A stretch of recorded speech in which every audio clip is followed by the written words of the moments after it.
Welcome, everyone, to another Cats and Rats NHL After Dark playoff edition. I'm your host, Kirby Lupo, joined alongside my co-host, Nick Levine and Cody Stevens. But, Nick, I think you're going to be replaced this summer. Breaking news here. This little guy is going to replace me. I finally came home after a couple weeks, and we got a dog a couple weeks back, so this is Rocky. But, yeah, we got him a couple weeks ago, and then I took off like 3 days after we got him to Tampa, so it's been a nice couple of days here. The panels are there, Kirby, though. I know the panels are back. I'm going to speak for Cody on this one. I think we'd rather have Rocky and Nixie because he won't talk back to us, Cody. Yeah. He won't be calling the better takes than you, though, Kirby. He won't be calling me and just be like, we are getting our pick. First of all, Cody. You guys were fired up this week. Yes, rightfully so. And he was Team Tank, and I'm looking forward to seeing Antonio, aren't we? I'm looking forward to seeing Antonio. Antonio's not going to show his face. I don't think he's in the chat yet. I can't see him. That's weird. Maybe Antonio was saying I was being too mean to him last night in the DMs when we found out the Panthers are keeping their draft pick. Right. But anyway, boys. Anyway, we're going to say goodbye to him right now. We are – when you wake up tomorrow, the NHL playoffs will be starting later that day. And we're going to have some certain live watch-along playoff games. We're going to be covering every series mostly. We won't be just focused on one unless if there's a game sevens, we'll do our best to watch those game sevens. Tune in on Sunday because we're going to have a busy stream day. I think I'm going to be over on Jim's channel potentially. Cody, you and I are talking about doing the Montreal-Tampa game quite possibly here. We haven't locked that in, but we're aiming for that. And then we got a special guest on Sunday night on live stream around 9 p.m. Eastern. Hopefully that game doesn't go to overtime. I don't know. Like, Kirby, you're busy on Tuesdays, right? Yeah, Tuesday's pretty busy. Why, you're planning something Tuesdays here? I don't know. I mean, that's where game 2 is, so. Oh, okay, yeah. The sad thing is, I think Jim said on his coverage, the Montreal Canadiens won't be playing on Saturday night, but they'll be on Fridays and Sundays and stuff like that. Toronto will, right? Oh. Maybe Edmonton that will. When is our first game? But Kirby, what series do you want to get into first? Yeah, let's go to the Pacific Division, fellas, and we're going to start with the Western Conference here, playoff preview. Guys, we're going to get in our picks later tonight, so stay tuned for that. Myself, Cody, Nick, and our guys Caesar and Ryan sent their picks into us, so we're going to share all 5 of our panelist picks later on. I have my whole bracket ready, so. Yep, we're going to get into that later, but let's start the Western Conference. Cody, where are we going first, with Vegas and Utah? Let's go a little bit more interesting, shall we? Okay. Let's go. We're going to start off with Edmonton, Anaheim here. Okay. That's the 2-3 matchup in the Pacific. Yep. Very interesting one. The Oilers with the home ice advantage there. Cody and Nick, we're going to run through numbers. Like, we're going to break down special teams, who has the advantage, forwards, defense, goalies, like we've done before. We don't have to do a previous show this year with the Panthers, so we're going to do a mini one for everyone else here. Yep. But here we go. These are the stats from these two teams. Edmonton with the best power play in the league. Not a shock there. Penalty kill, both are kind of even for the say.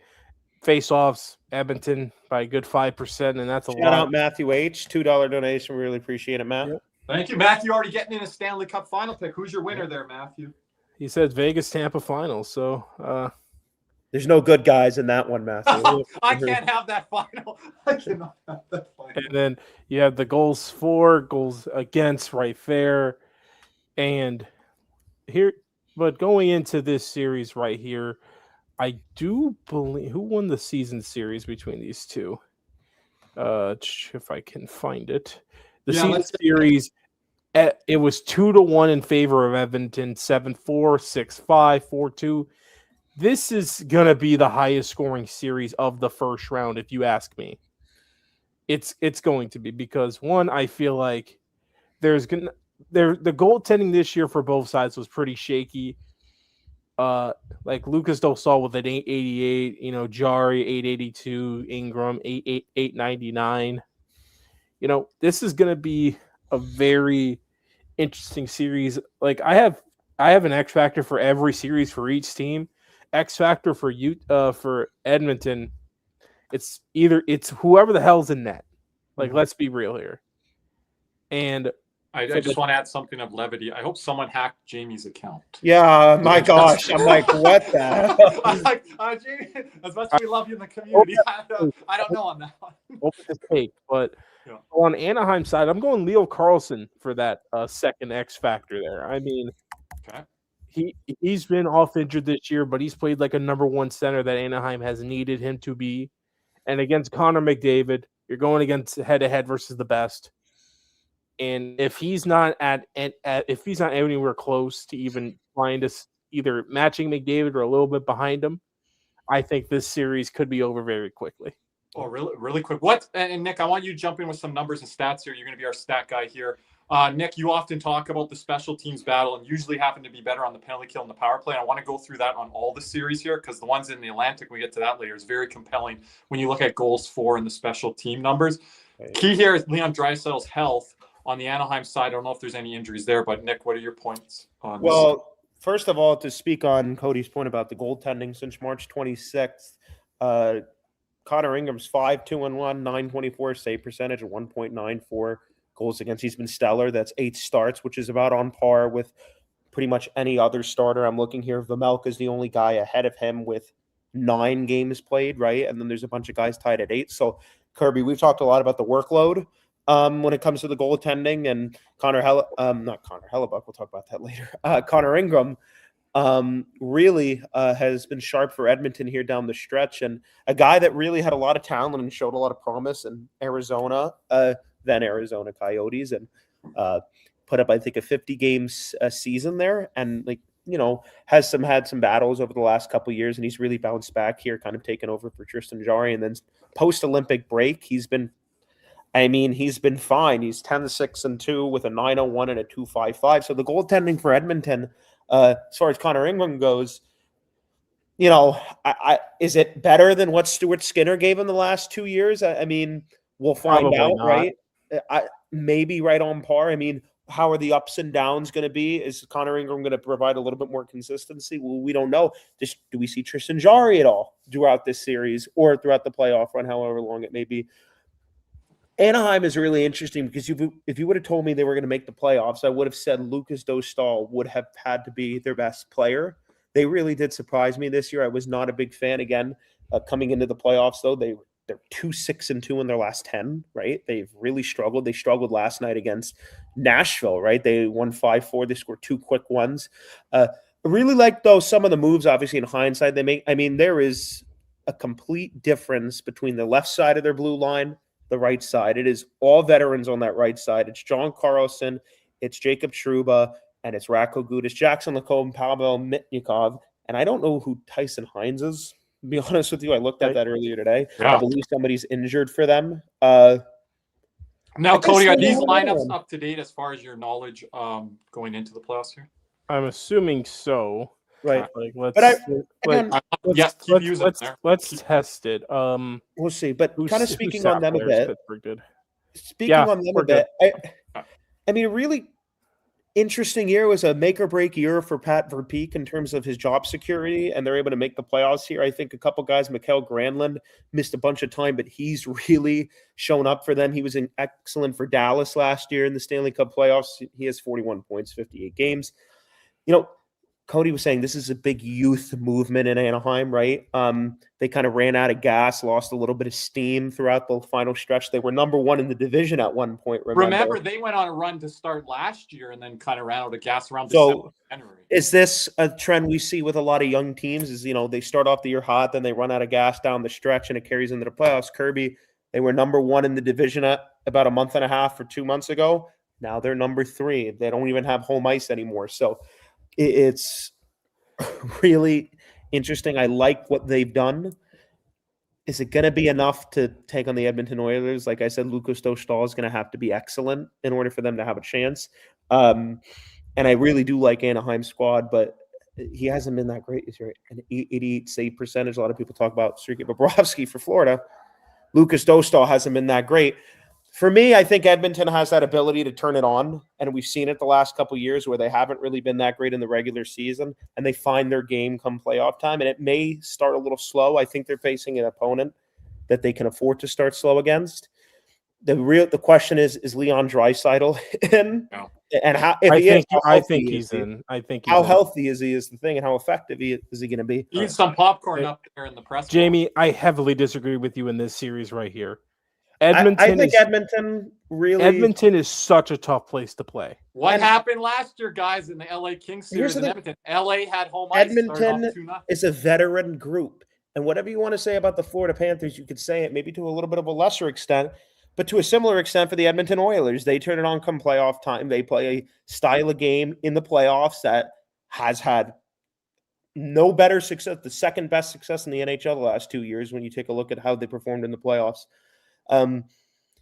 For me, and you'll find out what my pick is later, I really think Edmonton has caught a break here a bit with Anaheim. They haven't really been that great down the stretch.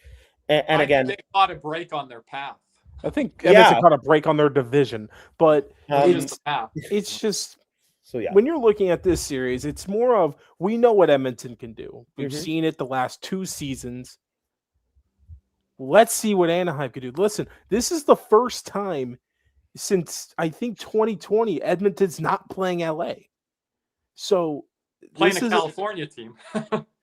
I mean, they're still going to Cali, but same trip. 40 minutes away. Guys, aren't they? We talk about travel not being a big thing in today's NHL. It used to be more of a big deal back in the day when they're not flying private and commercial and different things like that. But they're used to this trip over the last 4 seasons. Yeah, I mean, like nothing different. And again, I really think Edmonton. You've seen it the last month or so. They were on the ropes there a bit. They really did pick up their play, and I think between Knobloch, Paul Coffey coming back behind the bench at post-Olympic break, Kirby, I mean, you have to give this group credit. You have to give them a bit of benefit of the doubt because their pedigree is there, right? They won in the playoffs. They know what it takes, not fully, but they know what it takes to get through, go on a long run. There is double maybe motivation this year, losing the last 2 Stanley Cup finals. And Kirby, like you said, I think a veteran team playing a youth and an experienced team. Edmonton caught a break here, big time. But I got to ask you guys this. They've made 2 straight cup finals. Does the fatigue set in? Okay, that's I the wanted question. to ask our chat this. Everyone in the comments that catches this replay, we talked about it with our own Florida Panthers. When does it start to kick in for Edmonton? When does it start to kick in for Carolina? And when we get to them here in a minute or a few minutes, Dallas. Those are the 3 teams that have played a lot of hockey. Yep. And moving on over here to the other Pacific Guys, series. make sure to vote in that poll there. You have to be live in the chat. You won't be able to do it on the replay, but everyone in the live chat, we're going to leave it up here during this preview. We are going to Sin City for this next matchup here. It is going to be the Utah Mammoth versus the Vegas Golden Knights. As you can see here, Vegas 6th on the power play, Utah 18th, Vegas 7th on the penalty kill, Utah's 19th. Face-off percentage, Vegas 12th, Utah 23rd. Goals for, Utah 10th, Vegas 14th. Goals against, Utah is also 10th, Vegas is 12th. So, in looking here at the goaltending matchups here, you have Karel Vejmelka, Vitek Vanacek. It's Vejmelka's show for this whole postseason. There's no way Vanacek gets in unless it's due to injury. And then, Vegas is running probably 3 goalies right now. You have Schmidt, Hill. Don't forget they've gotten one picked out though since Tortorella came in though. Yep, and don't forget they also have Carter Hart based off whatever they can do. My X factors for each of these series, once again, Vegas, it's the same thing. Actually, no, I wanted to go goaltending here for Vegas. I really did.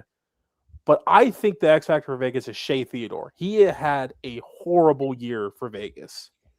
And Vegas's biggest issue has been getting production from their back end. And you thought that would be fixed, acquiring Rasmus Anderson and, pairing him back up with Noah Hannafin. But Anderson's had probably one of the worst years of his career. And they have no really set goalie. Like, I don't really think, you really know that you're gonna guess here. And and on the other side with the Mammoth, this is their first time to the show. Even dating back to Arizona. This is a lot of these guys' first times here. Who is not first time? Obviously, Nate Schmidt. Kevin Stenlund. What's that? Kevin Stenlund. Let's see. Let's look at the lineup. But if I could just say something on Utah here. This might be a bit of an unpopular opinion, Kirby. I know how you feel about Torney. You're not as high on him. I think he's done a really nice job over the course of his coaching career. Arizona, now into Utah. I think you could tell played hard for him when he first came in. I think he's been a good coach. I think he should have gotten more out of this roster this year, in my personal opinion. I think there was too much talent to be a 92-point team. I'm not saying that you finish 106 points like Minnesota to get top 3 in division, but I was thinking this is a mid to high 90-point team coming into the year. Karel Vejmelka, the save percentage is sub 900, but he started a lot of games this year, and the game load for him increased dramatically. Connor Ingram, who we just mentioned, was the backup there for the last couple of years, or 1A, 1B. He was traded or claimed off waivers or traded to Edmonton at the beginning portion of the season, and then Vitek Vanacek came in. Another guy with a Stanley Cup, Kirby. Cody, just want to jump in really quick, Nick. Cody talked about Shea Theodore and being key there for Vegas. When have we ever seen a matchup, especially an opening round playoff matchup in the last, say, 3-4 years, where Vegas doesn't have the advantage on defense? I think I give the edge to Utah. Well, I mean, it really does depend on, like you said, like their blue line is much more volatile than it has been in past years. Yeah. I'll admit, I really like the guys individually there. I mean, Shea Theodore, Rasmus Anderson, Noah Hannafin, those are all 3 guys. But they haven't played well. If they ever did become available or when they were available, I'm like, I really would like to see this guy in Florida. Yeah. They either haven't been available or they haven't played well. Braden McNabb, I think, is getting a little bit up there in age. I'm not sure how I feel about him playing a top 4 role at this stage. And their bottom pairing isn't as deep as it used to be. Correct. Like Caden Korzak, I think, has been playing 13, 14 minutes a night. And then you have Jeremy Lauzon, who's playing more minutes. But, I think Vegas, they played a lot better over the stretch. I don't love the depth up front. And are they missing Carlson here? What's the... Yeah, he's out. He's out to start this first round. And that is... Utah can put the puck in the net, Cody. And that is huge for him because Carlson is basically their shutdown line. Yeah. Like what Carlson, I don't love their depth up front. I think the blue line's volatile. I do think that they've unlocked some different things. Tortorella's kind of gotten it out of them a bit. Again, it's been the absolute weakest schedule portion of the season for the Vegas Golden Knights. They played Seattle, Calgary, Vancouver. Seattle twice. I mean, it has not been a strong schedule for Vegas. Now, again, since Tortorella came in March 30th, Carter Hart's been the goaltender. And a little bit of history there. John Tortorella did coach Carter Hart in Philadelphia. Hart's 6-0 with a .930 save percentage and a 1.66. Aiden Hill has seemed to have lost the net for Vegas. There's a potential because they really like Akira Schmid over there. Kelly McCrimmon was talking about when they hired Tortorella. Can Aiden Hill find himself being scratched? I mean, who knows, right? $6 million scratch. And we were live on After Dark when that contract was signed, and we're like, what the hell are they doing? Why? We have another Western Conference team that paid a goalie, and they're not even playing them game 1. We'll talk about that later, right? Yeah, and that's stealing all the headlines today. But I think when you take a look, Vegas, it's volatility, and it's how much has Tortorella actually done to unlock them? Because the schedule hasn't shown enough. Have they got a bit of their swagger back? Have they gotten maybe more to their game? Sure. I don't think you're truly going to find that out till Utah comes. I don't really feel confident in either of these teams making a long playoff run. I do think either of them could win this round. With Torney, it worries me because I think it's a very talented roster, but do certain things in experience, forwards, does Vejmelka get exposed? I don't think he will.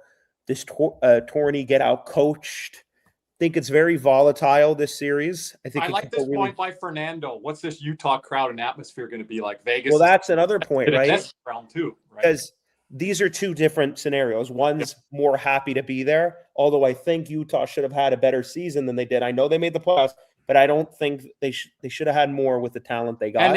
And the other one is Old Hat. Are they going to still bring that juice and atmosphere like Vegas is known to have in their run to their 2 Stanley Cups? Correct. And the second point is while Utah's more happy to be there, Vegas needs to get to a cup final. I mean, this is their opportunity, right? It's a tough Western Conference, but the expectation Stanley Cup in Vegas. And the Mitch Marner signing this summer, Mark Stone going to be another year older. As far as the roster goes, I've touched a bit on Vegas. I really like the moves Utah's made throughout the year with Peterka, with Schmidt. I really like the Uyghur addition. I like their blue line. They're not soft. You know, it obviously will depend on some of those young guys. And again, I really like their blue line. I like their forward core. They haven't really been clicking. And I like I said, I question the coaching with Torney.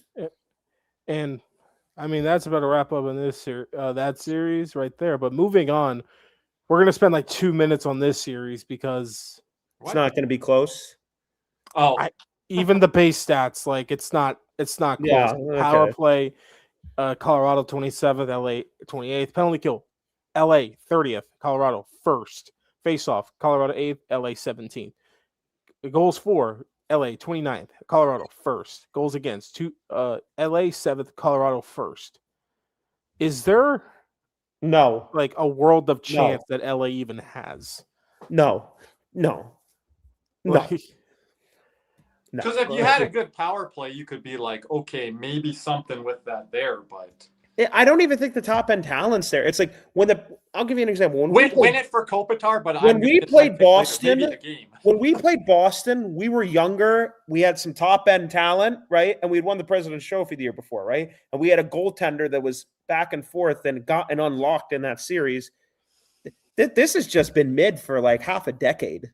Cody, just go up to the forward unit for a bit there and then leave it on there. No. I mean, this has been mid for half a decade. I just scroll through to show everybody, and then I go back up.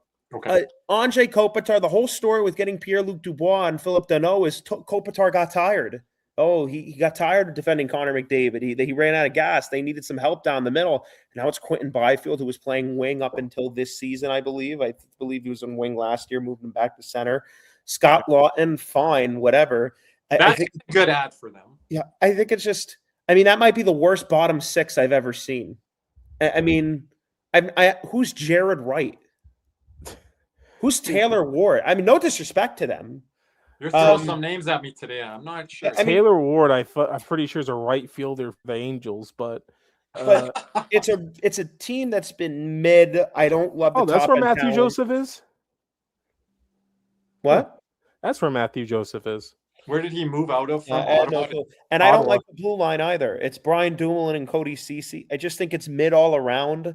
They got in because it's a weak conference, and I think it's a joke. I would have much rather seen a San Jose get in here, even if it was a 4 or 5 game series. Would you have picked the Nashville? Because for your narrative, Nick, no, Nashville would have been the same thing. But Nashville, you got to give me credit on. But at least Nashville. They fell short. Here's the thing. Here's the thing. Nashville wouldn't be the same thing because at least they have like a Saros to even throw it in our minds, like, hey, if Nashville could get if Saros could go Jaguar, they can win. Well, isn't Darcy Kemper supposed to be a top 10, 12 goalie, but he hasn't been showing. But, I mean, and then look at this how are you even lineup right supposed to here. defend this?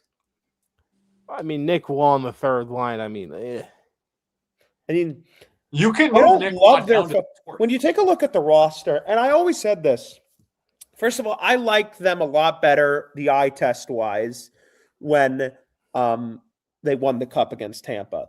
When you take a look at each positional breakdown, they have a lot of the top end guys are really good, but it's like you look at it, it's like it's good. It's not like what the hell, like ridiculous. Like when I looked at their roster in 22 when they won the cup, I felt very similarly to like this. It's like you look further down the lineup. It's the way they play. It's but guys, they are plus 99.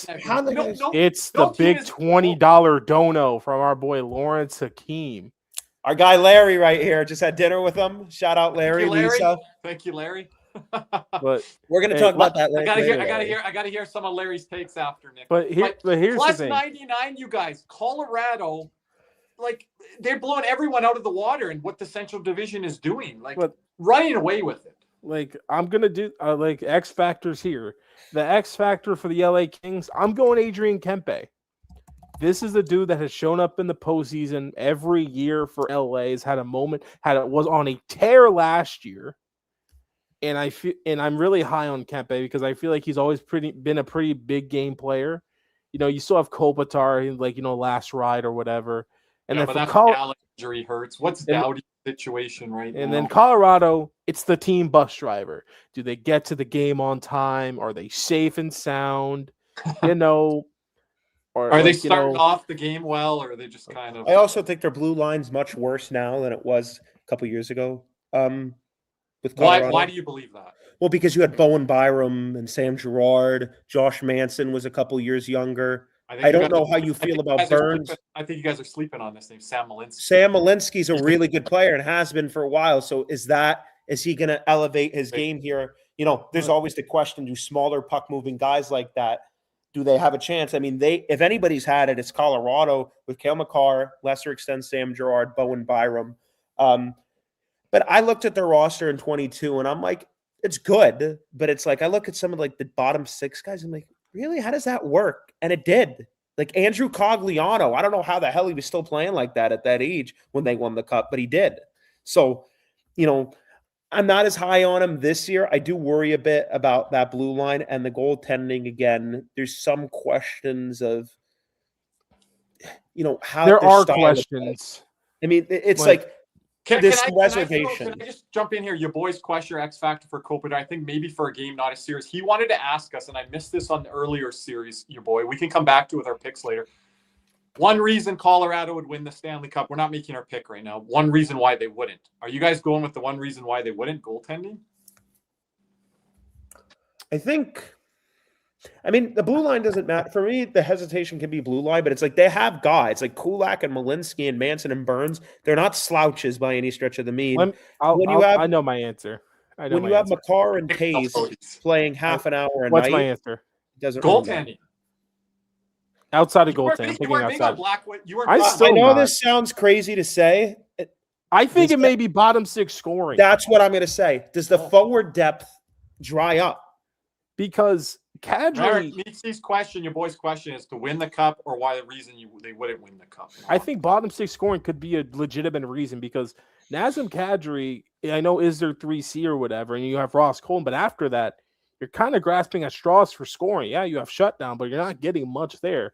Like Nick Waugh is not a scorer. He's a shutdown guy. And then you have Jack Drury, and then Parker Kelly, Logan O'Connor. They can beat you with their speed a bit. But Parker Kelly get going. Parker Kelly put up 21 goals this year. Does that continue? Cody, I was wondering your thoughts on maybe moving O'Connor up to line 3. Could you show us the lineup again? O'Connor up to line 3. I have an idea, but because here's the thing.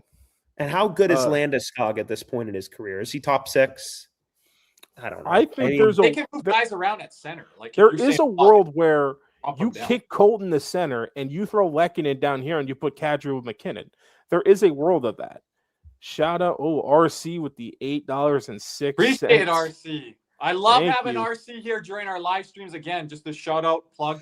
Live stream games are probably going to be starting here on Sunday. RC is great to be around. The number one reason I feel if Colorado doesn't win the Stanley Cup, it's goaltending. It's like it's just because it's just not the next level.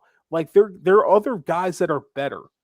And because Black was what, a 12 to 15 goalie in this league, maybe 12 to 17 if you. And I don't trust Wedgwood. I think this is crazy. Like, Cody, do you worry about Marty Natchez? Oh, the light switch? Of course, I always do. He just worries about him because he's hot and cold. I don't know. I mean, there's a lot more hot than cold, though. I mean, you really think about the team that they have now. They're minus Byram and Girard. Mikko Rantanen isn't there anymore. Gabe Landeskog is 3 years. He's not what he was when they won the cup. I mean, it's a much different team. All right, I'm not gonna lie. We've talked about this series enough more than I wanted to, because but it's good questions. You guys all know the result, but this is the best. Hold on, Cody. We were talking about Colorado moving forward, though. I know, but let's do that when they do move forward. When? We missed them here today. But here's the thing. But this, to me, is the best series of these first round of these playoffs. I think this is it. Okay. It's been the hype for 3 months now? Because I mean, look at this: Dallas second on the power play, Minnesota third, penalty kill, Dallas 13th, Minnesota 16th, face-off. That's where the big difference is. Minnesota 30th, Dallas 7th, but goals for, Minnesota 10th, Dallas 9th, goals against, Minnesota 4th, Dallas second. Like, and an interesting note here. Minnesota had some controversial goaltending moves in their last series against Dallas with Fleury and Gustafsson. Well, none of those guys are going to be starting tomorrow night because Jesper Wallstedt, the phenomenal young Swedish goaltender, after Gustafsson started the whole year, is going to be getting the game 1 start tomorrow.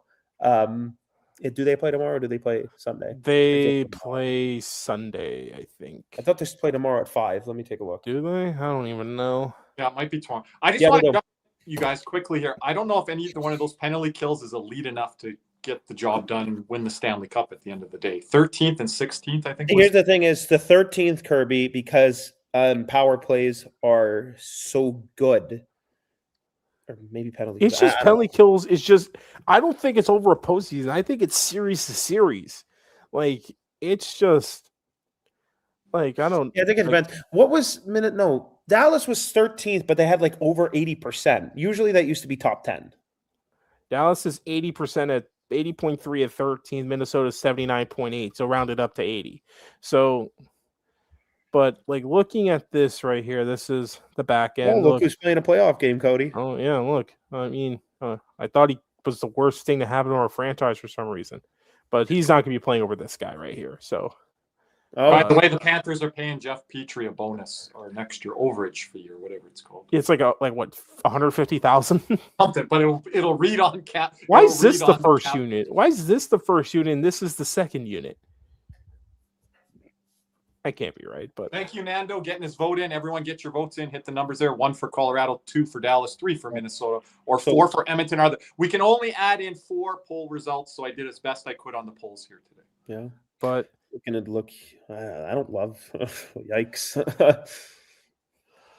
And the goalies again, they can't catch a break. Rope, Hens, Miro, Heiskanen, Tyler Seguin all out. Jason Robertson and Heiskanen missed the beginning of the series. Nathan Bastian plays for them now.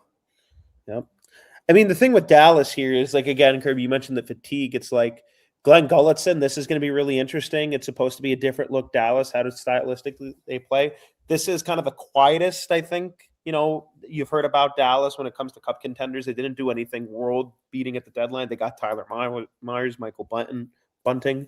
You take a look at the forward core. There's some questions there. Sam Steele, line 1. I know he's played well. This guy on the third line who I can't pronounce, so I'm not going to even attempt to.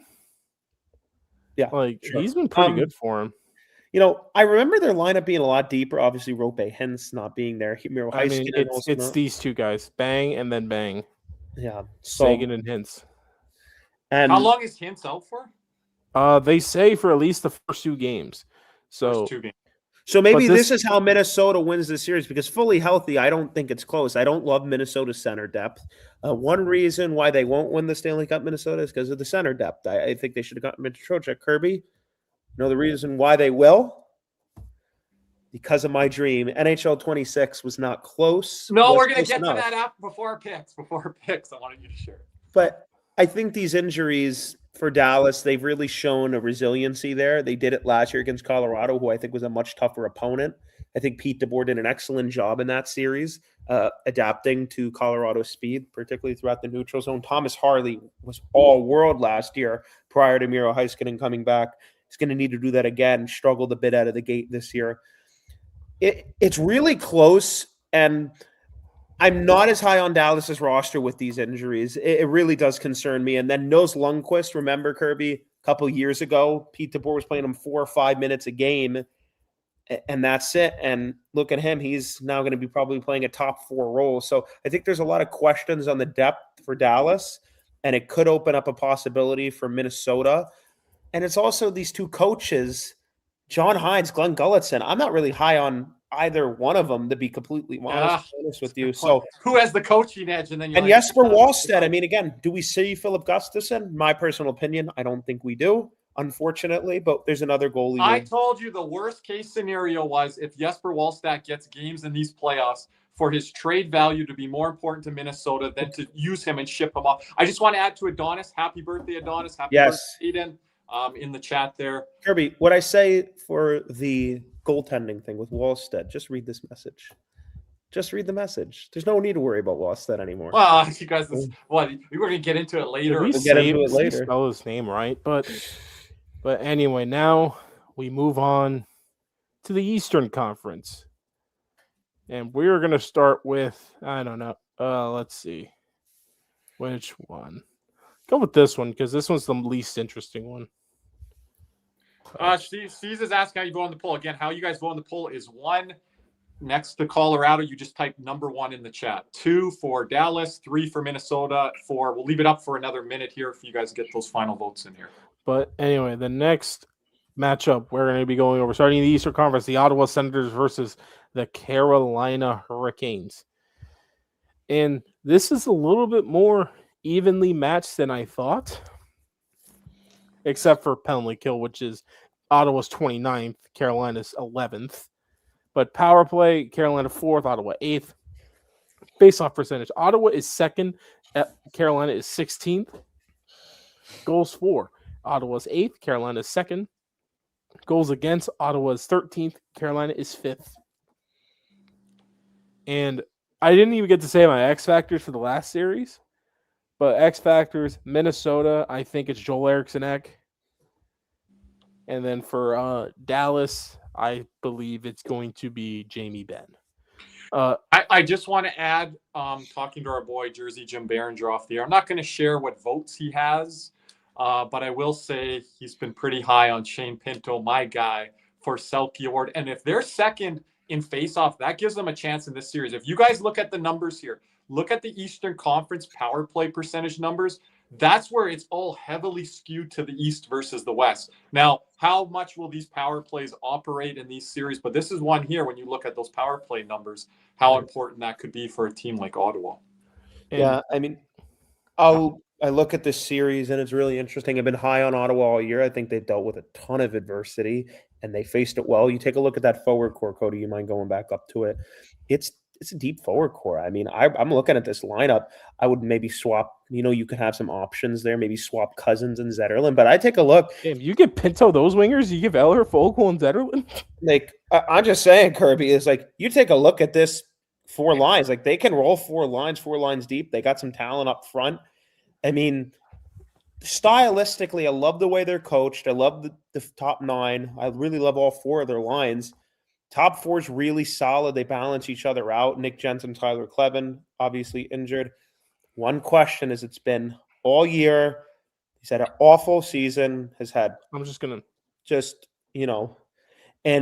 playoff record. Linus Ullmark, and the reason we'll throw in Meeksy's question. The reason Ottawa could win a Stanley Cup, Ullmark. The reason they will not, and they might be out in the first round, Ullmark. Well, here's the thing. There's the extreme. Between the roster and the stylistic play, I think Ottawa has the ability, especially if Ullmark plays like he is able to really go on a deep run. There's 2 questions in my mind. Is 1, is Linus Ullmark going to show up? Number 2, does the stylistic play of the Ottawa Senators, is it enough to beat Carolina? Because Carolina, they are going to be humming, dude. Like, they are the Florida Panthers against everybody else except us, right? And I look at the roster. It is what it is. Ehlers' third line, really? It's not the best, but it's not awful. Blue line's good. You take a look stylistically, and I don't love their goaltending. Carolina's been able to steamroll the teams through the first 2 rounds of the playoffs, right? And the second it gets to those more elite teams, they kind of fall off. I like Carolina's options in net. Again, when you have 3 guys, you have none, or if you're debating between 2. But I like their options in net better than I did in 22-23. Exactly. My honest opinion is, just the stylistic play of the Ottawa Senators, is it good enough to the point where it can beat the Carolina Hurricanes, or are they going to succumb to the pressure that the Carolina Hurricanes bring and they come in waves? That really is a question for me. I think they are able to do it, but between that and Linus Ullmark, I mean, it's a big question. I mean, this is the really most undecided I am. Like, I think game 1 will tell you a lot, because I think Ottawa has the capability to do it. I just don't know if they will, because I really think they can succumb to Carolina. I mean, again, you could get a really good version of Ottawa, but they could also get hemmed in their own end. It really is 50-50 for me. No. Hey, but moving Cody on. awake here. Yeah, work in the morning. I'm already feeling that tired. I've got a lot to add on that series when we do get to our picks with Carolina. And then now next up here, new poll is up. Make sure to get the votes in. the Battle of Pennsylvania. Surprised we are getting it this year here, gentlemen.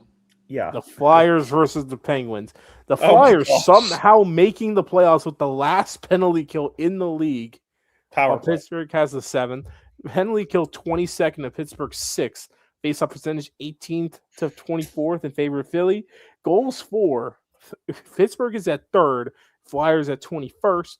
And then goals against Flyer are top 10. Pittsburgh is 24th. How the hell did Philly make the playoffs? This is the New York Islanders. This is the Metro team that, with Dan Vladar, not even an Ilya Sorokin, they got coached their way to the playoffs. And they got some young guys coming in, having really good years. But between the excellent coach and structure, weaker Metropolitan Division this year, and some young guys coming in and providing Philly the offense they didn't have, was enough to get there. They were really hot down the stretch.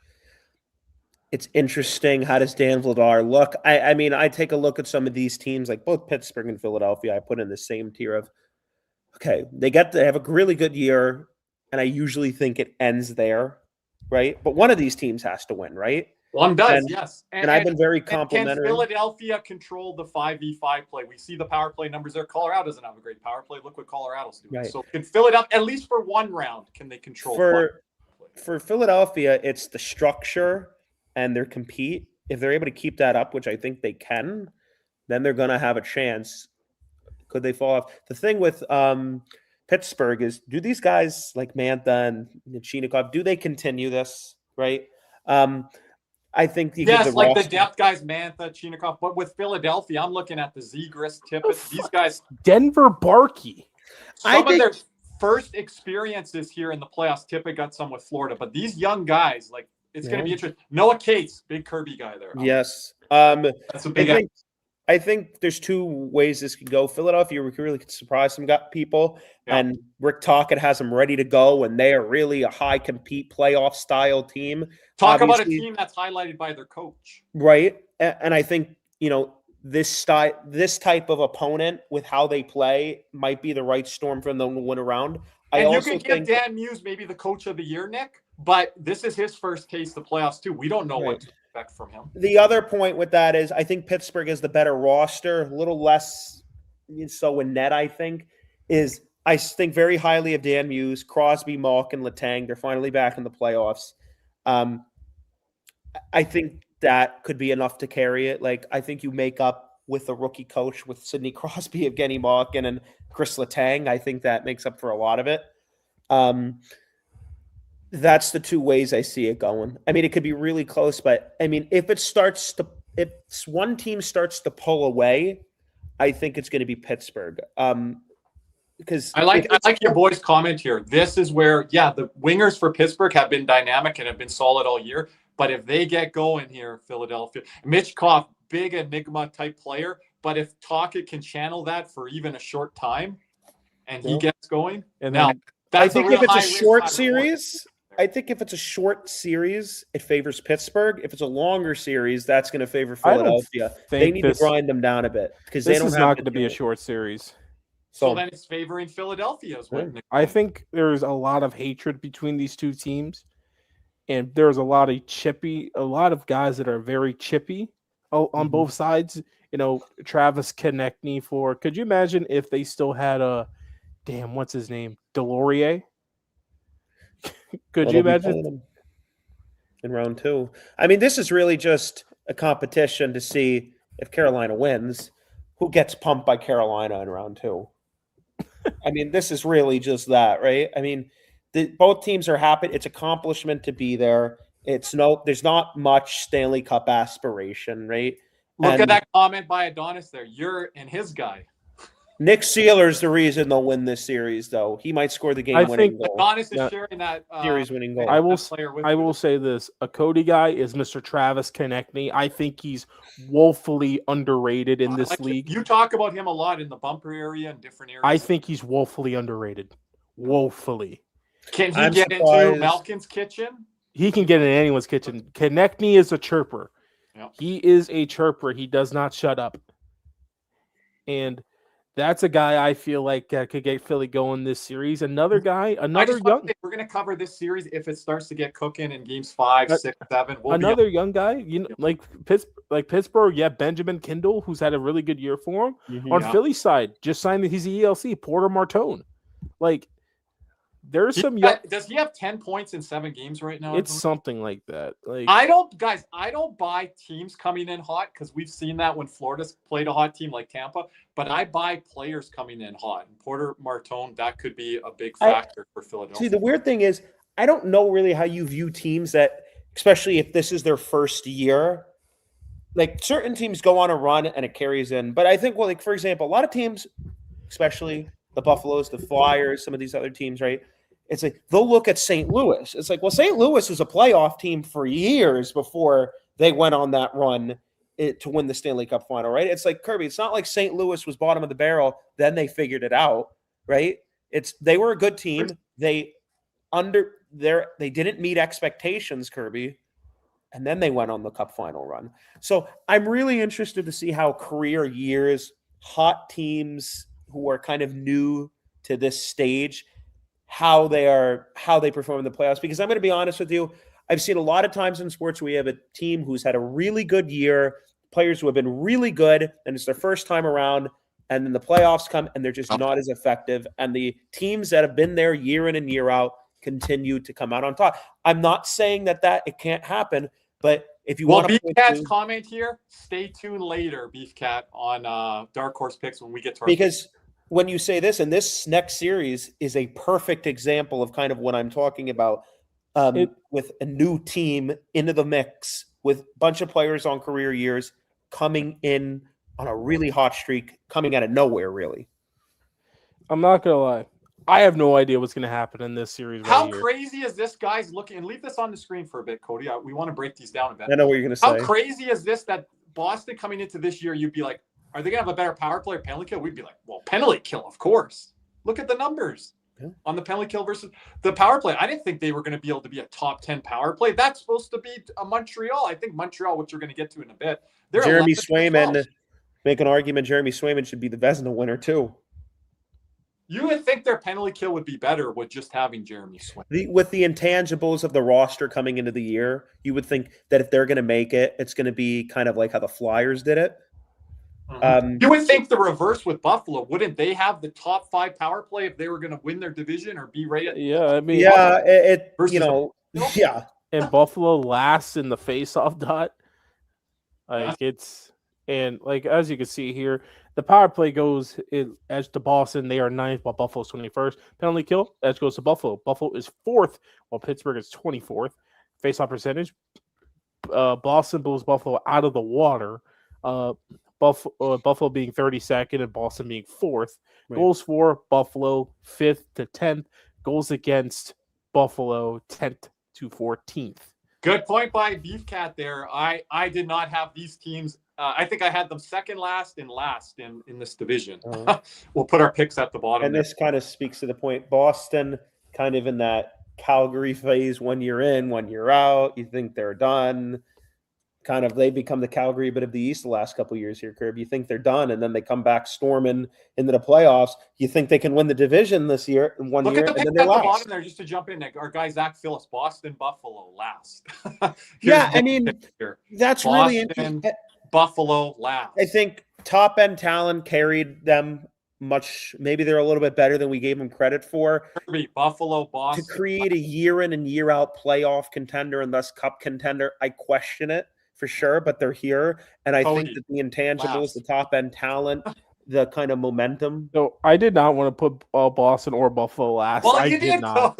I did not. If you go back and watch it, I did say this is one of those years I really don't want to count out Boston, but we didn't want to put Montreal last. And then, if I could say on Buffalo, this kind of seems like, again, Boston, a little bit more intangible. I don't think they're like a terrific team because I think they've been really well coached this year, and this could be like a 1 year in, 1 year out type thing, right? Because the roster isn't there year in and year out. With Buffalo, a lot of talent that got unlocked, but it came out of nowhere. And I question that a bit because it's like usually these playoffs are full of proven cup caliber playoff pedigree teams. Buffalo kind of comes out of nowhere, and I'm always wary of seeing teams on heaters with all these players having career years and translating it to the playoffs. I don't think it necessarily works like that. Do I think that if they were going to play anybody, Boston would probably be one of the better opponents to play? Yeah, I think they could have had a trouble with an Ottawa more so. With that being said, Boston's experience, they've been through it. Charlie McAvoy, you have David Pastrnak there. Some of the other guys, they've been there a couple years, playoff runs, right? No. It's Lindholm. It's the playoff runs. So you've had Pasta, Geeky, Zaka. That's it. Zaka having a career. McAvoy go down. Guys, Zaka having a career year. Corrali, McAvoy, Lindholm. Lindholm ain't been nowhere. Lindholm, I'm talking about their playoff runs. Like he's been there with the Cassidys, with the Bergerons, with this. There's experience there. Buffalo, I'm very wary of a really hot the team second round with them.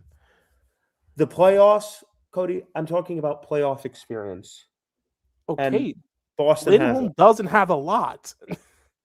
Cody, Lindholm's been with Boston for about 4 seasons. Pull it, guys. Pull it up while you're debating on that. Do you guys think Morgan Geeky and with Boston, Lindholm's never made it past the second round? Okay.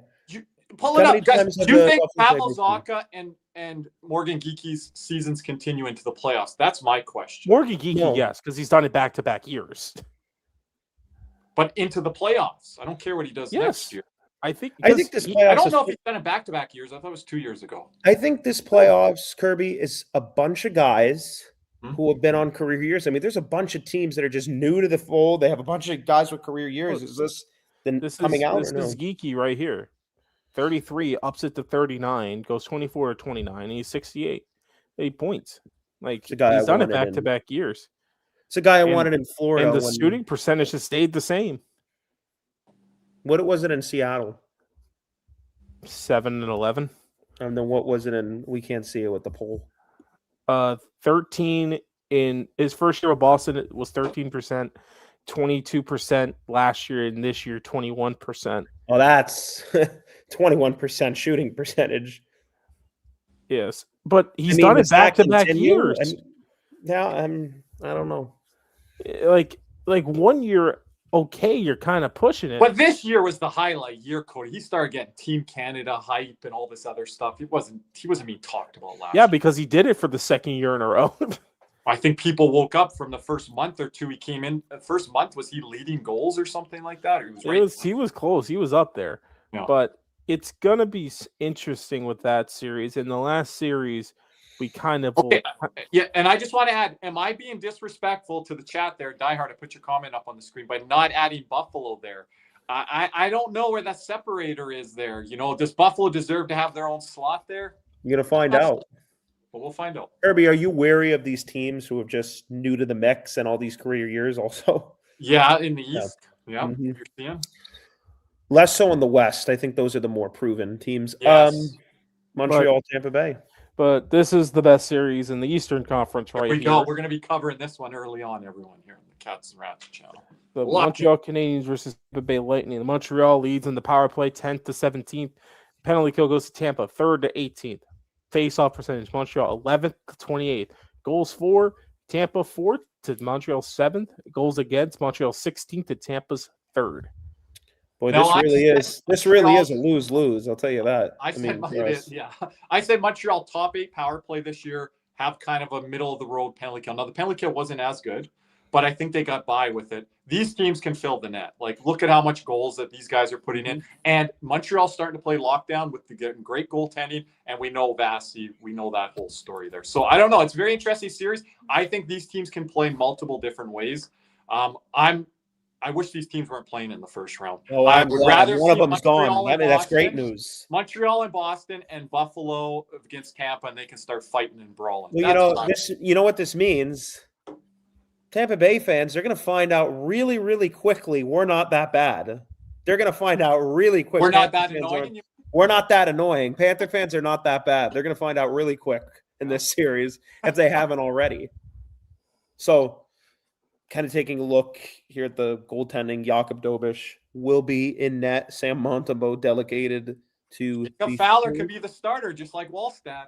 If he's a starter, then Montreal is losing. Nah, I don't agree with Cody on that at all. If Fowler is starting, Montreal... You ever heard of Ken Dryden or Patrick Waugh and what they did in their rookie years, Cody? They started the playoffs. Won Stanley Cup as a rookies, I believe. Yeah, they Speaking of that, the playoffs, though. I do want to say...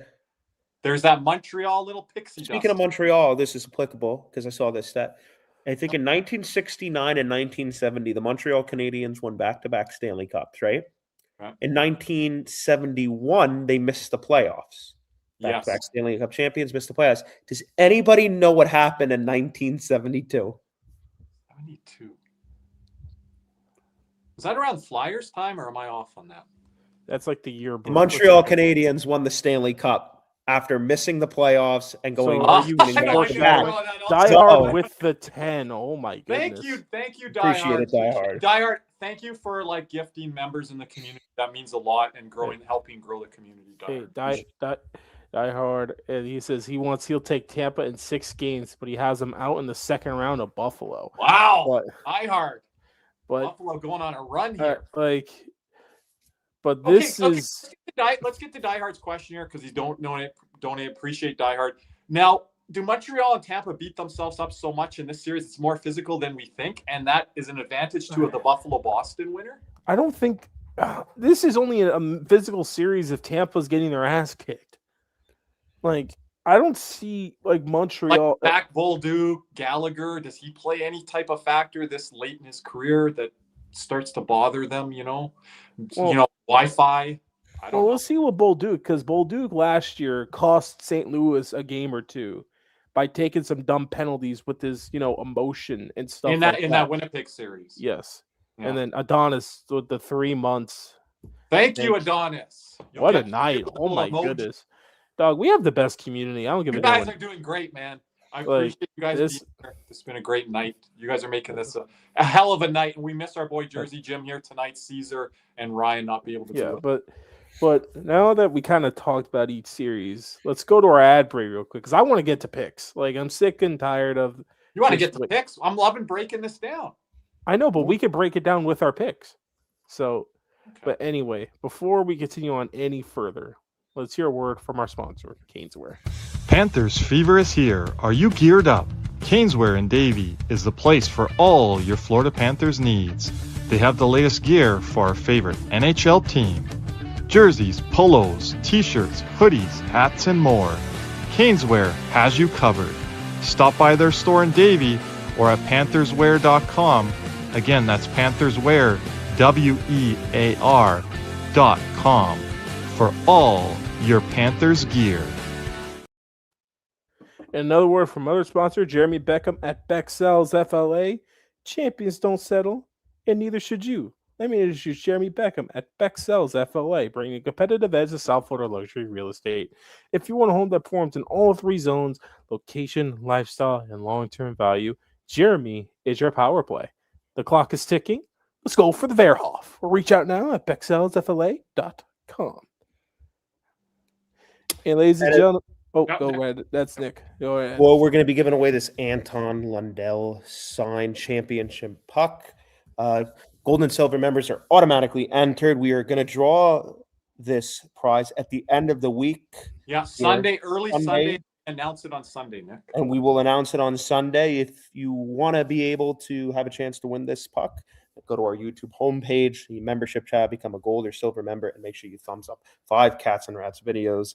There's always some housekeeping here. Like our many great members here tonight have donated, memberships, super chats. If you would like to do the same, go to our YouTube homepage, become a member, or you could go in the chat and donate a super chat. We really would appreciate it. If not, any support is appreciated. Subscribe to our channel, like the video, comment on videos. Want to buy your own membership, YouTube homepage, upgrade it, or gift it to somebody else. YouTube homepage provides that, as well as information on the access to all the other great perks. And we're also going to be announcing, Kirby, a new contest here. Mr. Anton Lundell, ain't that right, Kirby? Yeah, Anton Lundell and Aaron Ekblad. I think we'll decide which one we're going to be giving away there from Palm Beach Autographs. This is like the Sam Bennett and Matthew Tkachuk giveaways that we had, Nick. Yep. Shout out to West Palm Beach Autos for gifting us these Anton Lundell, and there is an Aaron Ekblad one. Yeah, I don't know which one we're doing first, but Anton Lundell. We're going to be announcing the giveaway here tonight, Kirby. On the weekend on the weekend, Sunday evening when we have our special guest. Sunday evening. So once the Anton Lundell signed puck is given away, we'll be announcing further information on how to enter the contest to win this Anton Lundell autographed photo, courtesy of West Palm Beach Autographs. Let's name the puck signing, guys. If we do the live stream Montreal Tampa game, we'll announce it during the game there. That'll get everyone hyped. Absolutely. Watching the game with us. But anyways, gentlemen. Okay, Cody, before we start picks, we have to get to Ryan's and Caesar's probably first. We'll save ours best for last. Sure. Nick, can we share the EA Sports simulator results? Don't have it on me, but yeah. Sure. We have it in our Founding Fathers or the After Dark. Whoever can pull that up. Nick, Cody, you got that? Down yeah, just give me 2 seconds. Cody doesn't want to show it. You know why? But we got to show it. My dream. Listen, if this is off by just one Kirby's game, narrative versus Nick's dream. I'm not talking about like my hopes and dreams. I'm talking about like the actual dream I had when I was sleeping. For all context, I'm talking about my narrative. No, I'm talking about for the people out there. Well, this is not gonna happen. I don't give a damn what anyone says. This ain't happening. I'll take off the banner here if I can find it. Got it. Oh, there we go. Sorry. So in this, it has Buffalo beating Boston 4-2, Montreal beating Tampa in Game 7, Montreal, Carolina. Carolina still can't make it to the Cup final. Wow, incredible. Awesome. Minnesota beats Dallas, Colorado, Edmonton. Wow. To get to the Stanley Cup final, only to lose to the Montreal Canadiens. So that would just be incredible, wouldn't it? That's you guys, you know what? This is for hockey historians out there. That's the Bob Gainey Cup. He played for the Minnesota North Stars. Obviously, the captain, the Montreal Canadiens, captained them to multiple Stanley Cups, I believe. So that would be the Bob Gainey Bowl or Bob Gainey Cup. Yeah. So we're going to do our shared matchups here. We're going to show the first round with the number of games because that's what the bracket challenge makes you select. And then we'll go all the way through our picks. You want to go all the way through, guys, or so we can share our cup winner from the very start? I think we should do that. Next round, we can edit our second round matchups to what they will be when we come on. Absolutely. Yeah, we'll go all the way through. And I want to mention, as Cody's getting ready here, please DM Cody or our member group chat so you guys... Aren't we starting with Caesars and stuff? Yeah, Caesars or Ryan's. We'll start with theirs. Where the hell are theirs at? I don't know. Nick's got it on our WhatsApp, I believe. Yep, I get it. Out there. And Cody Nick will give them to you as we go along. You just post them in the After Dark. Well, he can say them to you as we go along with it. We don't have to spend much time on theirs. They're not. Yeah, you want to just do that? Cody, you want to get the bracket challenge pulled up? I'll tell you what they have. Yeah, just so we can share it on the screen. So we have visual proof of theirs. We'll be tracking them. We should have got the tally last year. Wait, hold up, because my bracket's on here. I got to get By rid of the that. way, shout out last year, I think, to Tom Connolly. I think he won the bracket challenge last year. So I had Florida beating Vegas last year. I had Florida beating Colorado. All right. He had Florida over Edmonton. Move this. So taking a look here. Who are we starting with here? With our guy Big C's in the Western Conference. He has the Colorado Avalanche beating the LA Kings in 6 games, a little bit longer series than I think most of us anticipate. Then he has the Minnesota Wild beating the Dallas Stars. He has the Vegas Golden Knights beating the Utah Mammoth. I can't see how many games, though. 7 games. We'll get the games for the Vegas Golden Knights. He has Edmonton beating Anaheim in 6 games. So say that again there just to confirm. 6, 7, 7, 6. Okay. Don't make any jokes there. Anyway, he has the Boston Bruins beating the Buffalo Sabres in 7 games. Tampa Bay beating Montreal in 6. Carolina beating Ottawa in 7. And Pittsburgh beating Philadelphia in 7. So stay tuned, Beef Cat, on that Pittsburgh one. Wait, 7, 7, 6, 7, 7. 7-6, 7-7. Okay. And We'll wow. go through the rest of his bracket since it's the first round here. Well, Don't do the games, just the teams. this is interesting. Yeah. He has Minnesota beating Colorado, Vegas beating Edmonton. He has Tampa beating Boston, Carolina beating Pittsburgh. Oh no, he has Pittsburgh beating Carolina. Pittsburgh. Make sure double check. And then in the Stanley Cup Finals, Caesar has the Minnesota Wild versus the Pittsburgh Penguins. Wait, what? And he has the Pittsburgh Penguins as the Stanley Cup champions. The last time we saw a Minnesota-Pittsburgh Stanley Cup final was the first Stanley Cup final I could remember, gentlemen, back in the early 90s. Oh, okay. Yeah. Let's go back up. Go back up. Show it again. There's a So that's Caesar's. This is Caesar's here. So Yeah. Pittsburgh, Beef Cat was saying there in the chat. That would be hilarious, though. Imagine Stuart Skinner winning a cup. Of course, that's the part. That would be incredible. So is he trying to troll Edmonton? Or it could be She loves me. Vancouver, what are you doing? 32nd team in the NHL. well, that would be different for sure. Well, Minnesota can get there. I can see people were on them earlier in the year. So interesting one from Caesar to kick it off here. Yep. We're gonna go to our guy, Canadian Ryan. Go teams and then let me know games. Yeah. Colorado, Minnesota, Vegas, Edmonton, and then he has Colorado sweeping. That's all good. You want to do games? Yep. Okay. Games. Just redo it. Clear. Colorado, Winnipeg, not Winnipeg, Minnesota. Okay, it's 4 games Colorado, 7 games Minnesota. Vegas is 7. Edmonton is 6.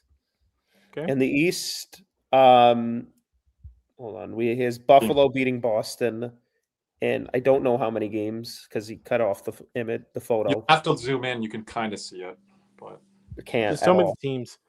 Tampa Bay. Then he has Ottawa and Pittsburgh. I guarantee he has Buffalo in 6. Okay. I think he had. Let me see here. Guaranteed. Gosh, he sent it to me in such a weird Yeah, way. probably. He talks about me not knowing. I mean, what the heck, Ryan? Oh my gosh! I could see 6 games for Tampa. Yeah. Then he has 7 games for Ottawa. Yeah. 6 games for Pittsburgh. Whatever he's getting. I mean, Okay, my after that. Ryan. In the Western Conference, he has Colorado beating Winnipeg and Minnesota. I don't know why I keep saying Winnipeg. Edmonton beats Vegas. In the East, he has Ottawa advancing to the Eastern Conference Finals, as well as Tampa Bay. And finally, between the Tampa Bay Lightning and the Colorado Avalanche, Ryan has the Colorado Avalanche winning the Stanley Cup over the Tampa Bay Lightning. A 2022 does not have the Oilers in the Stanley Cup final for 3 years in a row. You think Ryan on everyone would have that, but no. Yeah, McCupless. Shout out to our guy Chris. Ryan. Yeah. Yep. Well, Ottawa there, we loving it, chat. Co-hosts, we loving that. All right. I call going last for my bracket. So Kirby, you want to go first? It goes last. You want me to go first? You guys better not be switching your picks. You better have your picks locked in. Do you want me to go first? No, I'll go. Okay, you don't want the number of games till after, right, Cody? Yep. I have the Colorado Avalanche, of course, advancing over the LA Kings. We talked about that a lot. I think the most they can get for a win here with Kopitar is likely 1 win. Dallas, Minnesota, the series we've been looking forward to. I think this can go the distance. I've got Dallas here. I haven't been huge on Minnesota all year. I still got questions with Quinn Hughes. And now in net, I do like the Wallstad thing because I'm not a big Gustafsson guy, but that's a bit of mess going into the playoffs. I don't love that. Utah and Vegas. Haven't been on Vegas all year. Don't like what they're doing in net. Don't like their old age. I don't like their old age on the back end. I like the coaching change. It's given them a bit of a bump, but I'm going Utah as my upset. I think they're not favored in Vegas, so it is an upset. I'm going Edmonton. You guys will find out what number here in a second. It worked for me last year. Edmonton, I just don't think the Ducks are ready yet. This is a good path for Edmonton. We'll go the Oilers here. Oh, Oilers, got you. And then I got Colorado in 5. I'm only giving one game there to LA. I've got Dallas in 7, Utah in 7, and Edmonton in 6. It worked out well for me last year. Edmonton in 6. Called that on the nose. Buffalo and Boston. This is a hard one. I'm going to go with Buffalo, but Swayman could win this series. He could win this series. I don't love Buffalo in net, but I love their metrics. I love what their blue line is. Cody loves the blue line as well. We talked about that a lot. I got Tampa in 6. I hate this matchup. I wanted to pick Montreal. If Montreal beats Tampa, they're going to the Stanley Cup final. That is my prediction. Said it earlier. I just don't like this matchup for Montreal. Give me anyone other than Tampa. I think Tampa will be enough to get it done. Veteran experience. Carolina, I don't think this is going to be much of a series. People laughed at me last year with Washington and matchups. No, Carolina's going to walk through Ottawa here. And I'm going Philadelphia in 7 when we get to it here. This doesn't make much sense, guys. The metrics showed Pittsburgh. A lot of the things with Philadelphia, it doesn't. Yeah, Buffalo in 6, right? If you look at the power play, I've got Buffalo 6, Tampa 6, Carolina 5, Philadelphia 7. The Philadelphia one doesn't make a lot of sense on paper. I just think something weird can happen there. So I'm going to go with the Flyers. I do like Rick Tocchet. Okay, I've got Colorado versus Dallas. I'm going Colorado. And Utah versus Edmonton. I'm going Edmonton. I've been locked into this conference final for most of the year if Edmonton did have this path. So I'll have Colorado and Edmonton. On the other side, I've got Buffalo and Tampa. I'm going Tampa. I've been pretty locked in with them if they weren't going to run into the Panthers. And Carolina and Philly, I got Carolina. Pretty easy path for Carolina, just like Edmonton. And I've got, I don't know if Cody knows this, I've got Colorado and Tampa Bay, and I got Colorado as the Stanley Cup winners. And I can live with that. Cale Makar and Nathan McKinnon over Tampa Bay. I love how I guessed that like on the point. I just picked them because I knew exactly. But I'm giving a shout out here to Rod Peterson and all this stuff there. I ain't cheering for any team from the state of Florida. They ain't named the Panthers. Tampa, you can get to the cup to keep that streak alive, but you ain't winning the cup. I'm not picking them to win the cup. Colorado over Tampa. That's my picks this year. See how it goes. Didn't do too great last year, I don't think. Can't complain with some of those picks. So, Nick, you are up. Oh. Yep. All right, cool. That would actually be a repeat of the 2022 Stanley Cup Final, which was preceded then by 3 straight trips to the Stanley Cup Final for the Florida Panthers. So for the Colorado Avalanche and the LA Kings, I have Colorado in 4. LA is no match. There's no way. It's not even, I don't think Kemper can goalie them. I think they're going to get hemmed in their own end. And, you know, will LA find a way to maybe make it close? Yeah, I think it's going to be a repeat of what Nashville was in 2022. Dallas and Minnesota. My mind says Dallas, but I'm going with the dream. Give me Minnesota in 7. I think the injuries for Dallas are going to be too much to overcome. I think Minnesota. I think Wallstead can really be a difference maker in this series. I'm not going to lie. That's how high I am on them. Vegas and Utah, this is really interesting. I do have Vegas because I do think they've gotten a bit of their swagger back. I do think it'll be a pretty close series. But again, I don't trust Andre Tourigny in a series against a veteran, experienced group that I think can find a way to get it done. And then this is Edmonton against Anaheim. I think it could be interesting. Can they make it close? Sure, but I don't think. It's 4 games for Colorado, 7 games for Minnesota, 6 games for Vegas, and I think Edmonton gets it done in 6 as well. Oh, guess that right. Look at that. Is that our first sweep so far? Yep. I didn't pick one. I usually do, gentlemen. Between Buffalo and Boston, this is where I really kind of get hung up a bit. I think the veteran group for Boston a bit. I trust that a bit more. I know, Cody, you're saying no, they're a bit more of a veteran group. I think the talent for Buffalo though is going to be too much for Boston to handle. I do have Buffalo there. Between Tampa and Montreal, I really this is a coin flip. I mean, there is a plausible world where either of these teams win, but I have to go with a veteran pedigree group in Tampa Bay as much as I hate it. I'm going to pick Tampa Bay, but this is 51-49. I mean, very close. Carolina, I'm picking Carolina. Ottawa, I can see a world where they win it, but I have to see it. I have to see it. Otherwise, I think, again, Kirby, they can get really hemmed in their own end. If Senators do win, I can see like the way people are saying Senators in 7, but I think it's much more plausible Carolina comes in and hems them in their own end. So you're jumping off of your Ottawa pick. Ryan stays with it. You're jumping off. It's because I don't know. It's because Carolina has the ability to absolutely dominate a team. But if Ottawa shows up, I don't know if they're going to show up. Ottawa genuinely. had trouble with Toronto's blue line last year. What do you think is going to happen with Carolina's system? Well, exactly. Does that help? I don't know. I have Carolina. And then I have Philadelphia in 7. Pittsburgh, I don't trust the goaltending. I don't. I think they're going to go back and forth between Skinner and Shelovs, and I don't trust Letang and Carlson and those guys. So I have Buffalo in 6, Tampa Bay in 6. I have Carolina in 6 as well. I think maybe Ottawa can find a way to get an extra win. Maybe Omar steers the game. And then what did you have me for Philly? 7? Yeah. Okay. Now this is really interesting because in my dream I had Minnesota winning the Cup, but I don't have that anymore. I'm going to go Colorado and Edmonton. I think it's going to be a rematch of the 2022 Stanley Cup Same as me and Ryan. final, Western Conference Final. Kind of a lot of parallels actually between this year and 2026. Hey, Colorado, Ryan, if you want to make a bet on that series, I'm game. Okay. Edmonton is not going to beat Colorado. I'll get to that later. Edmonton beats Vegas. Well, hold on, Cody. Don't go too far ahead of me.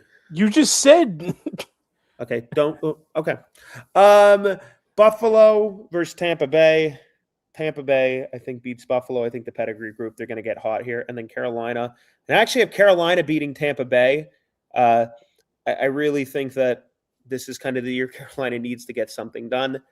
But I think eventually Colorado beats the Carolina Hurricanes in 5 games in the Stanley Cup Final. And that's my bracket. All right. Here we go. I mean, Nick, I'm not gonna lie. final that I had, was that last year I had that final, Yep. Nick? I think so. This is going to be way different because than my bracket. Okay, hold on, Cody. Are you trying to win here, or are you doing other alternative measures? Oh, no. I'm trying to win here. But, Okay, on the chat. but this right here is my bracket right here. If you know, you know. This. Oh, you put it already set in here? Okay, here we go. So I have Colorado over LA in 5. I really think LA's gonna win that game 4, Kopitar's last home game. I think they're gonna win that one, come out flying. I think, but after that, but it's too much for Colorado. I have Dallas over Minnesota just because I see now that with Wallsted's gonna start this series. I think Hines could actually switch goalies, and that's going to be a really big detriment to Minnesota. And Dallas, they know who they're going with. It's Jake Ottinger. They're going to roll to the end. I think they take that one in 7. I have Utah over Vegas. I just love Utah's speed against Vegas's back end. And the main thing with Vegas is I don't think they're back because they lost that identity that they won that cup with the Mongoloids on the back end, being physical. They don't have that no more. I think they kind of lost it. Edmonton over Anaheim. I just think McDavid, Draisaitl, Bouchard's having a hell of a year. I think it's going to be too much for Edmonton, and I think that's going to be the highest scoring series of the first round, as I've stated earlier. I have Buffalo over Boston in 7. I just really think Swayman's going to be a real stickler in this series. I think Boston's going to be hemmed in quite a bit. I think Swayman's going to have a hell of a series, but I think Buffalo's talent's going to prevail. I have Tampa over Montreal in 6. I would have picked Montreal a week ago. Cody hating on them all year against anyone else? We'll see. I don't know. I would have to think about it. But the Noah Dobson injury really hurts Montreal to start here. It really does. I put some thought into that with my pick there. That's where I think they could fall into a 2-0 hole. If it's 1-1, then it kind of changes things. But I think they could fall early 2-0 hole. And once you're down 2-0 to Tampa, it's tough to come back from. Well, and you haven't been a believer in Montreal's goaltending all year. Not really, no. This is the Dolbosch has got to show me something. But in this series, I think Fowler makes an appearance due to Dolbosch's inability to play.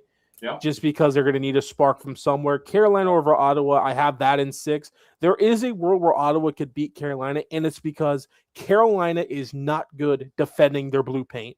And that is someplace Ottawa can live at with guys like Pinto, Tkachuk, Nick Cousins. Like, they could do those things and kind of cause chaos to Carolina. Carolina does not handle net front presence very well. Look at what Chris Kreider did to them in 24. Look what Matthew Tkachuk did to him last year in 25 and in 23.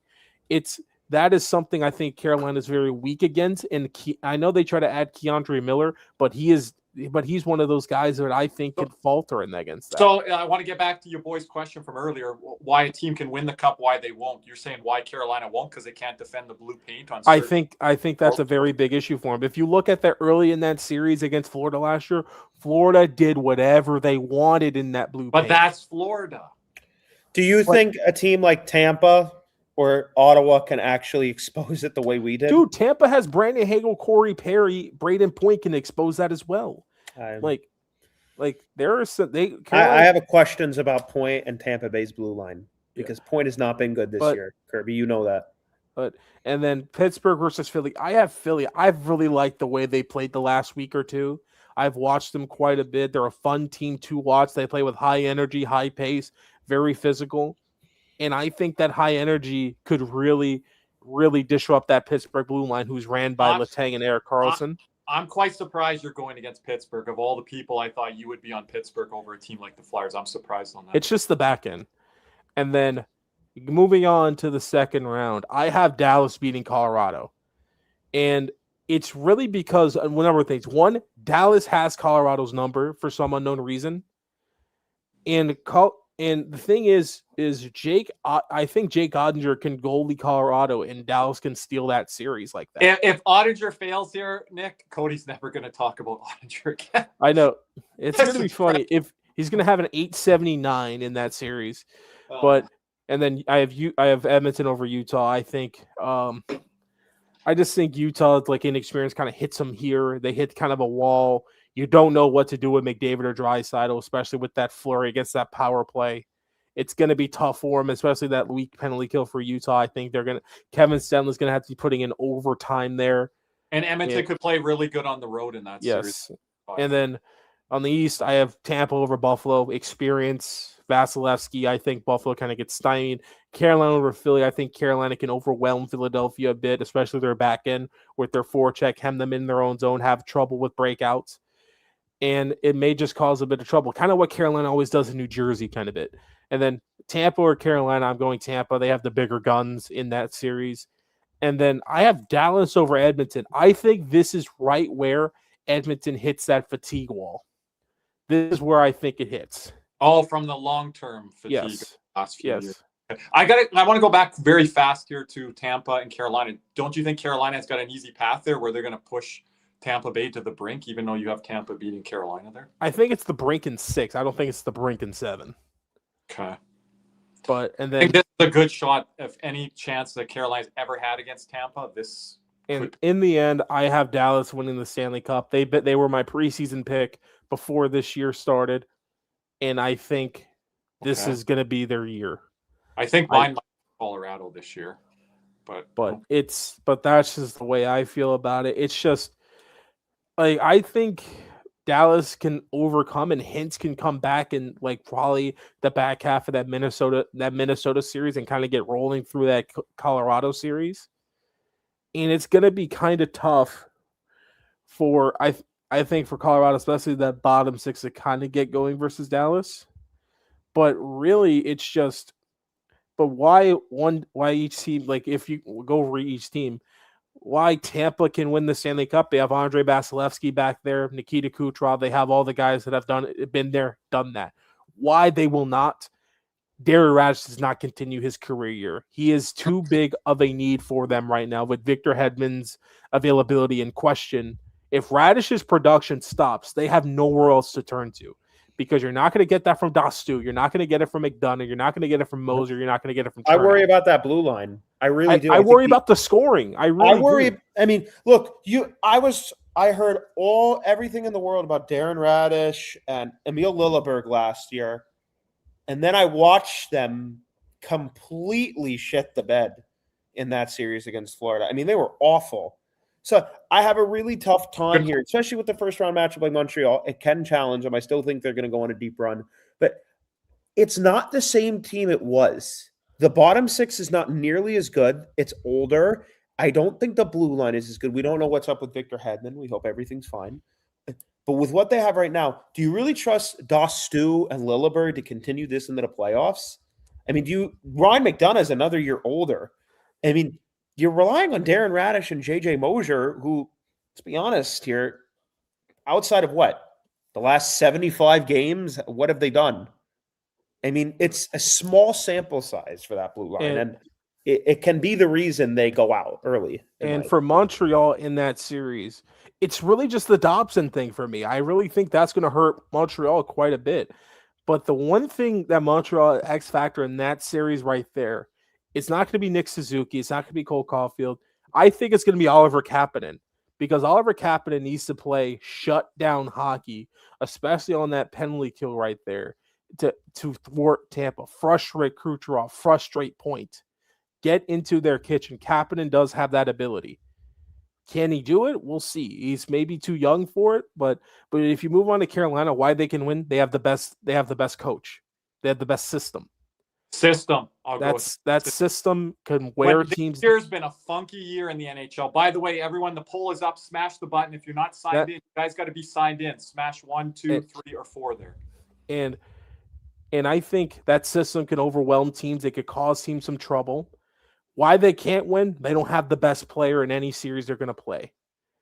Like, that's just where it's going to be. When you need a goal, when you need an assist, other teams are going to look at, oh, we got McDavid, we good. Oh, we got Crosby, we're good. We got Nikita Kucherov, we're good. You're going to Carolina like, oh, yeah, we got Sebastian Aho. That ain't happening. I'm sorry. Like, it ain't it. And then Buffalo, why they can win? They're the hottest team in hockey ever since January. Why can't they? Inexperience.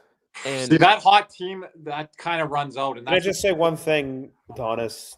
Slavin is better than Gustav Forsling. I'm sorry, buddy, dude. Just your opinion. I think your opinion's biased, buddy.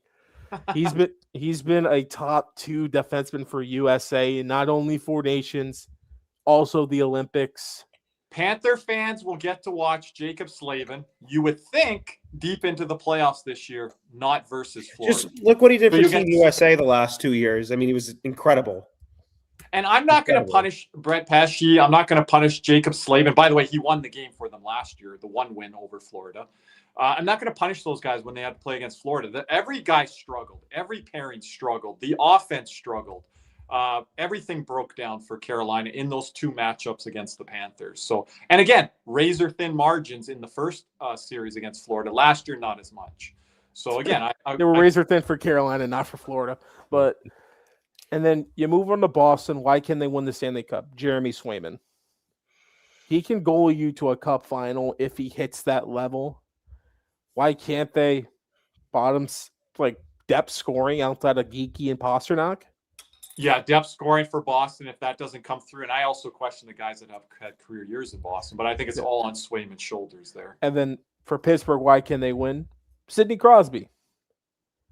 So you're buying that more than obviously because of the matchup with LA with Anze Kopitar. Like this is 1 or 2 final pushes here for Crosby. Like LA is like the only one where I'm like, well, I can't see them winning the Stanley Cup. Like if they had the path in the Pacific, you're like, okay, maybe can they do something special here for Kopitar? But right out of the gate, like not even really giving you a chance. Now, we've seen Colorado fall to Seattle. We've seen some upsets in the past. We've seen that with Tampa falling to Columbus, Boston falling to Florida. So anything's possible here, everyone. But I'm trying to find my underdog wins outside of that Colorado-LA series. I really like your call on Montreal, Kirby. I mean, I think if they can get by it and Dobosh comes out of that series good, I mean, there's no reason. They have the talent and the physical attributes and the intangibles they need to create a style of game to go on a deep run. I mean, they are not a team that's going to get pushed around. Now, again, there are certain things in playoff games. Can they get – the reason I don't think Montreal would win is, number one, obviously this is a tougher Eastern Conference with Tampa. I really think it's an experience. You have to go through it. Panthers went through it 2-3 times before they broke through. Against the Islanders, against Tampa, lost to Tampa round 1, beat Washington, lost to Tampa round 2. That's 3 years right there. And then they went to the Cup final, right? So it takes a couple times at it. And Kirby, like you said, winning's not linear. But I think if you're Montreal, you're going into this series like we are expecting that we can and are going to be able to win this series. This isn't like we're happy to be here. No, we think we can win this series and maybe go beyond. Like conference final shouldn't be out of the question for them. Yeah. But if Montreal loses this series, the heat needs to get turned up over there. Because you made the playoffs twice. You got to win a series at this point. You believe that against Tampa? People did it with Toronto. If they lost to Boston, I agree with you, Cody. If that was going to be, I think next year's the year. If they, let's say, lose first one this year, and then they go and lose next year after a good year, then it's like okay, like to who? Your Detroit Red Wings? Anyone? Well, that ain't happening. They might be at the bottom by the summer. They're going to have. I think it's anyone, but they need to win a series within the next 2 years. So if Montreal plays Florida next year and they're all recharged, ready to go, and they lose, that's heat on Montreal? Well, it depends on who's in net for Florida. Well, here's the thing. If you lose 3 straight years in the first round and you have all this core, are they any different than Toronto? Yeah, Toronto. Oh, I'm not putting that label on them that quickly. Why haven't even played the second year yet. So why not? Are all these guys making $11 million, $12 million and first money doesn't matter? Plus, there are still some decisions Montreal has. There's still some decisions Montreal has to make. Like Toronto committed to the Freddie Andersons and the Jack Campbells and the Tavarises. Montreal hasn't made those secondary moves yet. There's still options there. They've got a lot Robert Thomas. Is it Matthew Nyes? Is Dolbosch the future? They have money and flexibility. Robert Thomas. They have better contracts. They have more flexibility. They also have not made permanent roster decisions in some of these other areas that they're going to have to guys out, like Brendan Gallagher and those. But here's my question: when Toronto signed Tavares, they're like, "This is it. This is the move we made. Now it's time to go win." Montreal, they're still figuring that other stuff out, but they have a good enough team to do what they need to do right now. I have a question. They're not gonna panic with that GM. We talk about Bill Zito, Cody. You think that GM team is gonna panic? No. Here's my question to them: are they going to move their prospects for one of these guys? I think that's a good question to ask, but I think they're going to be hesitant to. No. And I think that could be their downfall. Is just waiting for all these. Or Hayes, maybe one of those two doesn't need to be there, and you got to. Pull the trigger. I don't think Ryan Bacher needs to be there because you just signed Dobson. And they re-signed Matheson too. So where's Ryan Bacher going to be? Unless you're going to put Matheson third pair. X factor for me. I've talked about this guy a lot in the preseason and coming into the season. I know we're talking about the series a lot, but we know these teams, and with Tampa there, we're going to be covering this. Caden Gooley, if he comes out, stays healthy, wins a game in overtime, makes a big play. He's a moments guy. And if he can make 1 or 2 winning plays for Montreal, they can pull this upset. For me, it's Oliver Kapanen. You always get on him. I don't always get on Kapanen. What? Kapanen? One of you guys don't like Kapanen. I thought it's Cody. You didn't think you had enough ability to be in the lineup, I thought. No? No? Okay. I didn't think you were big on him earlier in the year. I'm big on him defensively. I see his defensive prowess. I see that. And I understand your questions of those guys coming in at the beginning of the year, of the guys that Montreal lost. Kapanen, I see Lusto. I didn't think that high on him. Okay. But it's going to be interesting. It's going to be fun. Yeah. Sure. We want you members as well. You guys let us know. It's going to be scheduled dependent on all of us. Sorry, unfortunately, that's how it works. But you guys let us know in the members chat. Here on YouTube, on X, on Instagram, what games you guys would like us to cover if we're able to fit that in with our schedules. We're going to try to go live every second or third night at the very. I also want to just say, me and Kirby were in on the live stream. Thank you, Cody, for hosting. Shout out Banksy for joining us all season long. Thank you to everybody throughout this season that is now in the past. Thank the Lord. But I want to take a bit of a victory lap here because I wasn't here the other night when the Florida Panthers beat who? The Detroit Red Wings, who I slammed my fist on the table, this table right here, right here, and said that Steve Yzerman is one of the worst GMs in the NHL, that this is not a playoff team, and it's sixth in the division. It's not good. And I promise you that they're not only not going to make the playoffs, that they're frauds when they were they were number one in the division. I called them frauds still, Kirby. I didn't waver from that. And they blow it in the final month and a half of the season. They're number one in the division. Number one in the division. You think trading Dylan Larkin for Nico Hischier is going to solve anything? Oh, well, maybe Steve Yzerman can figure it out this summer. I mean, that would be funny. I don't think it solves anything. I really don't. I really do not. I don't know, but for like looking at like the other teams, this is going to be exciting. I'm excited for playoff hockey, but this is the Cats and Rats podcast because we do have some intriguing, very, very intriguing news today from the very own, who is currently, a top 2 goalie in this league. Just think, gold medalist, like Olympic gold medalist. I think Montreal can shoot higher than that. But credit to Connor Harapchuk for this video right here. But this is what Connor Hellebuyck had to say during the locker cleanout day for the Winnipeg Jets.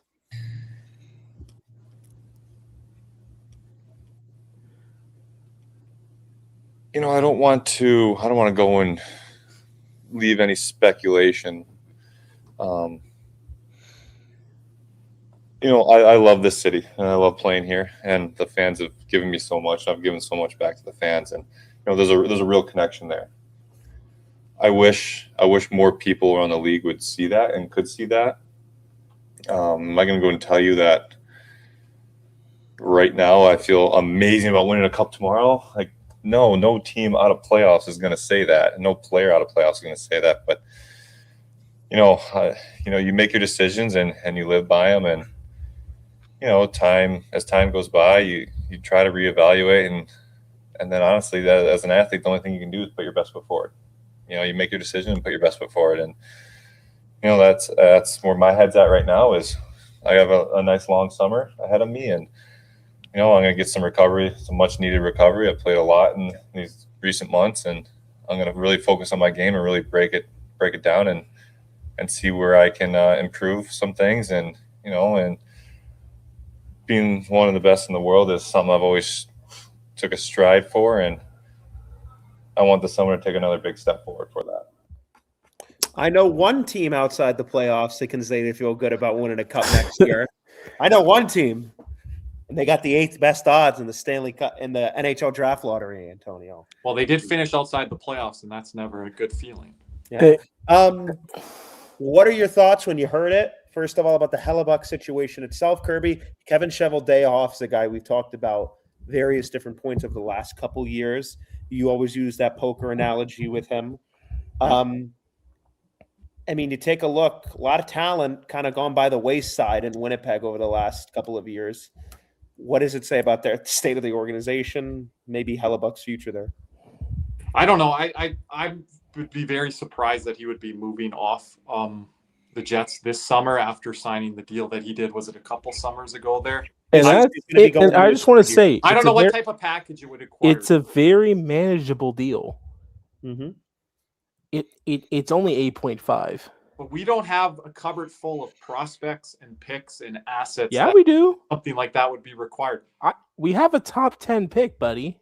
So a top 10 pick, Mackey, Vilmonis, and those 2 seconds. That's enough. And those 2 seconds. I'm throwing them bitches in there too. I think you need more than that. If Mike Benning was a blue chipper, like he was labeled coming in. See you later, pal. But I don't know. I don't know if he has that off to the Jets. Kirby, I wanted to ask you about. Get 3 to 4 A-list prospects, I think, in a deal for Hellebuyck. And they need young guys that want to stay in Winnipeg and grow there and play there. Those are the type of players they'd be looking for. Mackey could be one of those. No, that's Mackey's punishment for playing good at the end of the year when we need to lose. Before we talk about the Florida send him to Siberia. Before we talk about the Florida standpoint, I do want to ask Kirby about the Winnipeg standpoint. You mentioned you don't think it'd be hard to imagine he moves off of Winnipeg. But what does it say about the state of the Winnipeg Jets? They're kind of in a little bit of a limbo here. You kind of take a look at a decade ago, they were in that hockey magazine with all these new guys with the lease, and they're like, the future's so bright, and it kind of fell flat. I mean, what Shevel Dayhoff and all of them? I mean, where do they go? Why weren't they flat last year and then they win the President's Trophy? And everyone's like, where did that come from? Like, right? you see that type of turnaround again in Winnipeg? They might be firing their coach, bring in a new coach. I don't know, Bruce Cassidy, up-end coach, and just turn it around. The other point here, and again, I don't know how much valid this is. Connor Hellebuck's American goaltender, right? I mean, is there an appetite for him to play in the United States? There's been that question with Austin Matthews. Yes, RC, throwing Jesper Gretzky. But is there an appetite for these players and American players in Canadian markets? This isn't going to be the first one in a Canadian market that's being at the center of trade talks. Well, the Austin Matthews stuff, I think, is taking a bigger Brady spot. Kachuk's another one that's been mentioned in the past. Quinn Hughes in Vancouver, right? I mean, Matthew Tkachuk in Calgary. It's like you go province by province, you figure it out. You know, all except Quebec. Right? I mean, well, I like that, Cody. That's a good idea. Let's keep it going. Are you saying the Panthers because there wouldn't be there should be most teams knocking on Winnipeg's door, but when you have a goalie and you're going forward with that goalie, there's not as many offers out there as you would think.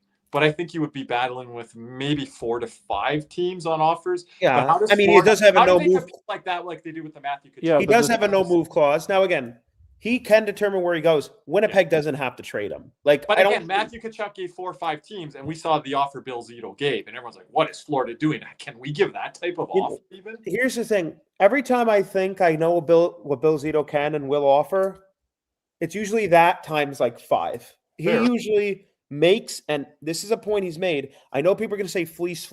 Yes, but we knew Uyghur was going to be a part of that deal, and we thought maybe Anthony Duclair, if he was healthy, Lundell, Verhaeghe, that deal, something like that. Instead of Huberdeau. We kind of have, The interesting part with it is Bill Zito. I know everybody's going to say fleece. He always, when you're talking about market value at the time, he always does a nice job at making the other GM come away from the deal satisfied.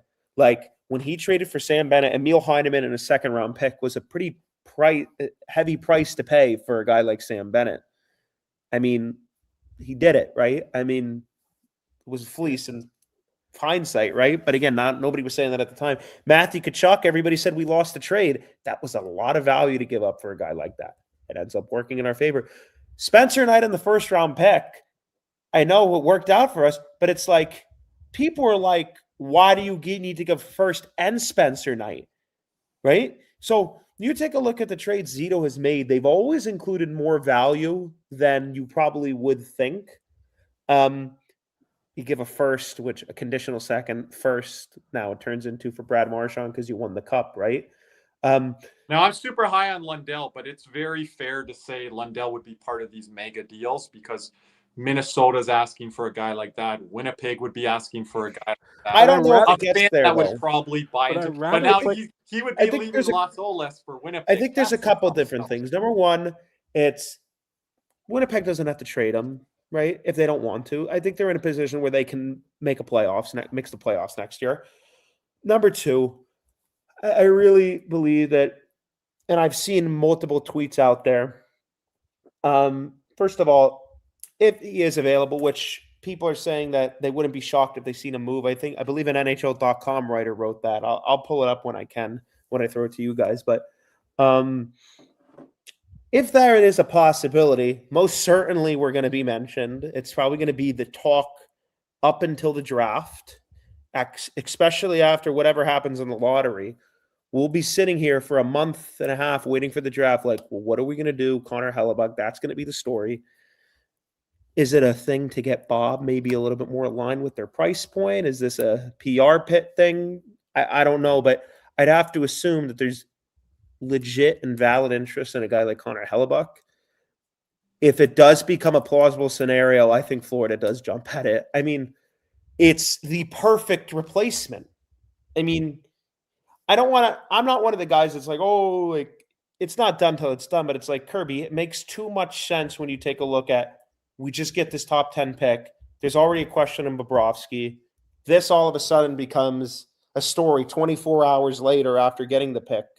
I mean, it's kind of like, I'm not here saying it's going to happen, but it's like, look at the chips. Well, are Cody's falling getting right his now. hopes up on Igor. You're getting your hopes up now on Hellebuck. I think it's a much. Igor was just a pipe dream. Like I don't think this is a pipe dream, Cody. This is not a pipe dream. This actually has a possibility here because Winnipeg is at a crossroads. The young talent that they have counted on is not really performing. Cole Perfetti had a really rough year. Ville Heinola, we all know how the hell that's gone. Brad Lambert has not lived up to it. They just traded Logan Stanley. Dylan Sandberg is very just meh. Like, their best chance was last year to win a cup. Yeah. Who are you talking about there, Door, on the goalie front? Binnington, I think, could be an option for Florida too here in the offseason. And I just want to add on the Binnington thing. I don't want to turn it off of Hellebuck. You guys have more things here, but Binnington will make our aging defense back there into very reliable guys, getting back to pucks. I think he would be a perfect system fit for us where teams can't dump it in on the Panthers because they're like, okay, we can dump it into this guy's corner or that guy's corner. Binnington would just eliminate that. Okay, Kulikov's a step slower. Okay, Ekblad's a step slower. Binnington can make up for that, and he would add even further to our defensive zone exits, adding to our guys that are a little slow of foot speed where other teams are beating us to pucks.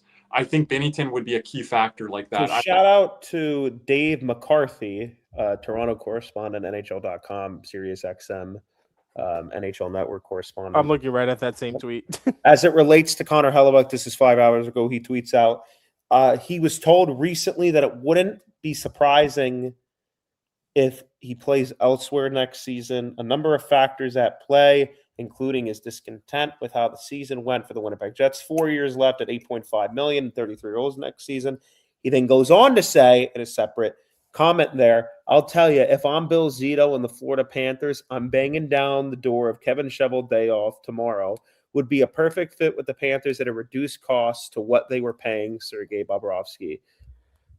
I mean, Cody, I don't want to say it makes too much sense, but it makes damn sense. It makes perfect sense. Like this. Is this actually going to happen? I don't want to get excited. It's only day one. Like the funny thing is, the age thing might be the only thing keeping because here's the thing: Hellebuck was hurt last year. He was hurt for a little bit. The age thing could keep Lundell out of that deal. Does the age concern you? But the age thing keeps Lundell of the deal because you're saying he's on the older side. You got to have enough prospects in play. Like, how do you feel about Hellebuck? We have picks, Kirby. We have picks. But we want players too, like established. How do you feel about like Michael Hayes from age 33? Kirby, this is a heart-winning, gold medal-winning goalie. No, but we have to have guys like Michael Hayes, like Jesper Wall. We don't. We don't. If we're not moving Lundell, we don't have that. We moved the guy last year. That's what I'm saying. So you're saying even if Lundell isn't in the deal, Kirby, you're not 100% sold? No, I don't think we have the pieces and assets for it. I'm not saying I'm not sold on getting Hellebuck. I just don't think we're the front-running suitor team. You guys thought I was weird thinking that we were going to be over other teams. Well, who would be? I think you guys are not being realistic on Hellebuck of us not having better offer than other teams would have. Who would be? I think Edmonton has more pieces than we do. I don't think he would go there. Who do they have? Also, he does control where he goes, Kirby. I'm trying to think of some Matt Savoy. Mackey's on the same level as him. Carolina? Would they have better pieces? Would Hellebuck want to go to Raleigh? You always say that. The cup contending team. I mean, I'm just being honest with you. Go to Raleigh. I'm going to be honest with you. The New York Rangers. Can I just say this? New York Rangers. There is so much connection. That's not even. I know there's connection everywhere. Yeah. There is so much connection with this. Bill Zito, obviously the assistant general manager for Four Nations and Olympic gold medal team for Team USA. Buffalo. Connor Hellebuck was on that team. Matthew Tkachuk was the teammate of his. And a little guy we know named Paul Maurice and his assistant Jamie Compton, who was in Winnipeg.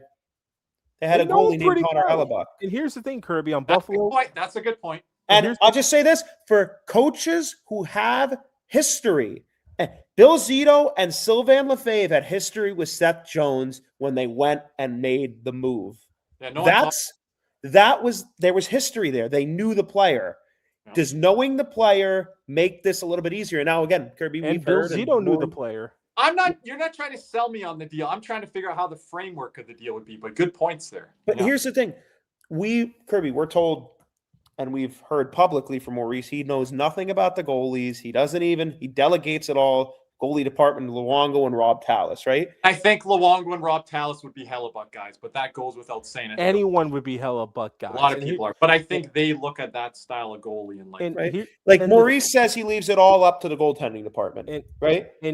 Is this a moment where he walks in? Like, does he have a say in this? I mean, not that he would know anything. He says he doesn't know anything about goalies.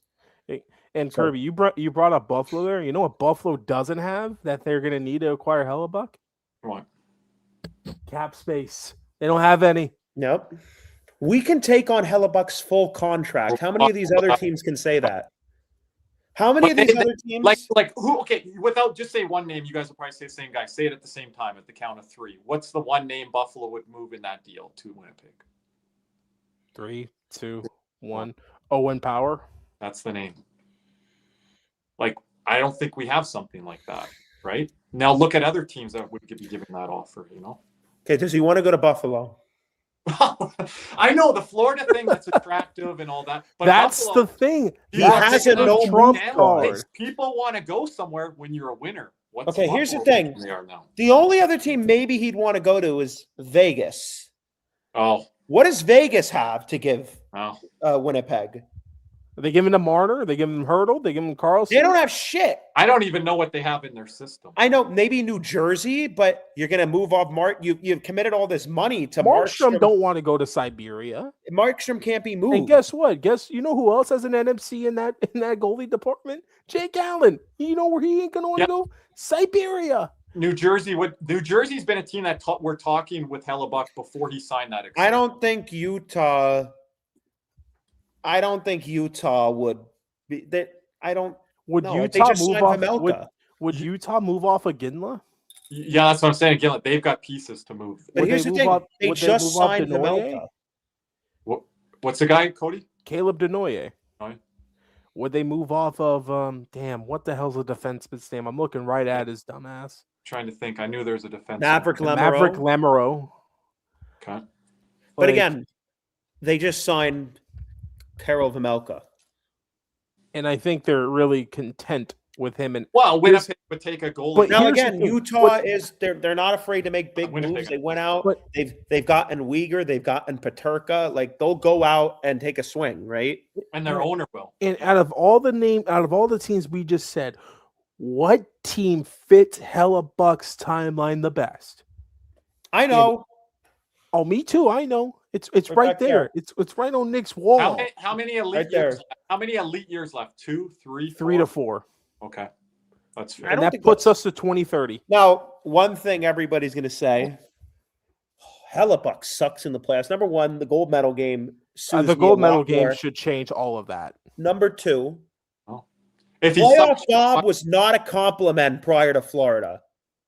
Playoff Bob, that was not a compliment of Bobrovsky prior to Florida. He was awful in the playoffs. There was playoff Bob in Columbus. Okay. In 2019, but not 18, 17, don't 16. Start on the years with me again, because you did that with me with Seth Jones on the years. That was a long time ago. We got playoff Bob, the original version, against Tampa the first time around. Okay? And then 2022, he actually played well. 2022, he was good the whole year. Even in the playoffs. Then 23. Yeah, it was Verhaeghe. You guys say Giroux, but Verhaeghe and Bob. Giroux was a part of it. As much as you don't like it, Giroux was a part of it. Like he was part of the problem too of that makeup. He put puck in back in net. Like that's what he did. Overpassed the puck like Jonathan. Matthew, I'll say this. This is the one way you get Tarasov back. This is the one. That's the one way you do. I mean, Tarasov. Oh, for all the Tarasov back. The one thing interesting here, is how much do you play Hellebuck? Because he played 60 games in Winnipeg. Do we want to run into that problem again that everyone is Do screaming? we play Tarasov a little bit more? Yeah, you just have a better backup than Eric fucking Comrie. I'm going to be like Cody here. You know what goalie likes to play even more than Bobrovsky? Hellebuck. And you know what he'll say to Paul Maurice and the goaltender part? Get out of the way. He'll even say it even more than Bob. I'm playing. And fans already mine at Bob. Listen, it's just that dude ain't. I understand what Kirby's talking about with the offer and everything. What up with Dreeker? He tore his ACL and was never the same again. It's just there's no more attractive place for him. There isn't. You could say Carolina. He don't want to go to Raleigh. He want to go to Las Olas, chill on the beach. You know what I'm saying? Utah's not attractive. That's basically Winnipeg in America. I was waiting for it. No one wants to hang out with the Mormons, okay? No one does. Everyone hates BYU. Oh, I got a team. I got a team and an owner that would get his mitts in there from what we've seen, and I sometimes get on him. Pittsburgh Penguins. He would not go there. Question. That matches timeline. Just one question. Very calm. Why in the fucking world would Connor Hellebuck want to go to Pittsburgh? Talked about his name today, Sidney Crosby. And I have a question. 38 years old. And I have a question for you. Look what they're doing this year. And you know what they did? You want to make a bet right now that they don't do that next year? They accumulate picks and assets to be able to do whatever they want. And you want to hear the funny part, Kirby? You think Dubas is going to trade those picks he accumulated? No. He's going to stay. He should stay the damn course. And Brian Rust to Winnipeg, he'd be a good Winnipeg Jet. Some of those prospects. Doesn't he have an NMC? I don't know if it's an MMC or MTC. Limited. But I guarantee you, who the hell's on his NTC? Guys waive their no movement clauses. It does happen. You know, if Russ actually doesn't have one. Vegas, I think you have a point with Utah there, but I think they're content with Vejmelka. Unless they agreed to hey, we'll give you these young players and you take Vejmelka and they do a bit of a retool there. I got one for you because Hellebuck's American too. The Detroit, if you say Detroit, I'm picking you. No, Kosa, they got their goalie last year. What? They got their goalie last year. They got John Gibson, and it's still, what did it result in, Kirby? They can move him out. You know what? The Detroit Red Wings are going on the cruise. They're going on Cody's cruise with them, actually. They can send Gibson. They're sailing away. They can send Gibson and Kosa to Winnipeg in the deal. Why the hell would Winnipeg want John Gibson? For the now, and you got the future goalie. You know? And they've got some prospects. If they're trading Hellebuck, they could send Sandine Pelican, Nick. Maybe Marco Kasper. Sure. But I also want to say this. It's important to note that Sergei Bobrovsky is still is going to have negotiation talks. Him and his team are going to have negotiation talks with Bill Zito. How much of this is this the plan if Bob doesn't come back? Number one. Number two, how much of this is okay, we're having trouble maybe with Bob negotiating wise, which has been mixed reports on that. This is the option we're going to have, and we can use it as leverage in negotiations. How much of this is negotiations for Bob versus this is the route we're going? Or is it, and I personally think, this is the scenario if Bob doesn't resign? Kirby? Oh, sorry, I was in the chat there. Cody, go ahead. Listen, I mean, let's just wrap this up here. No. Give it to me. Give it to me in short form. Okay. Sorry. How much of this is negotiation leverage for the Bobrovsky contract versus legit, this is an opportunity? Do you think this is more, this is the route we want to go, negotiation, or this is the backup plan if Bob doesn't happen? I think they do both. You can, but I don't know how much, if that's putting pressure in Bob's court or whatever. I don't know if that plays to that. And again, it's funny. You got to have the assets to be able I'm going to use a past thing because I don't you remember the 24 trade deadline, right? Who wasn't signed then? What guy wasn't signed then? That signed right at the deadline.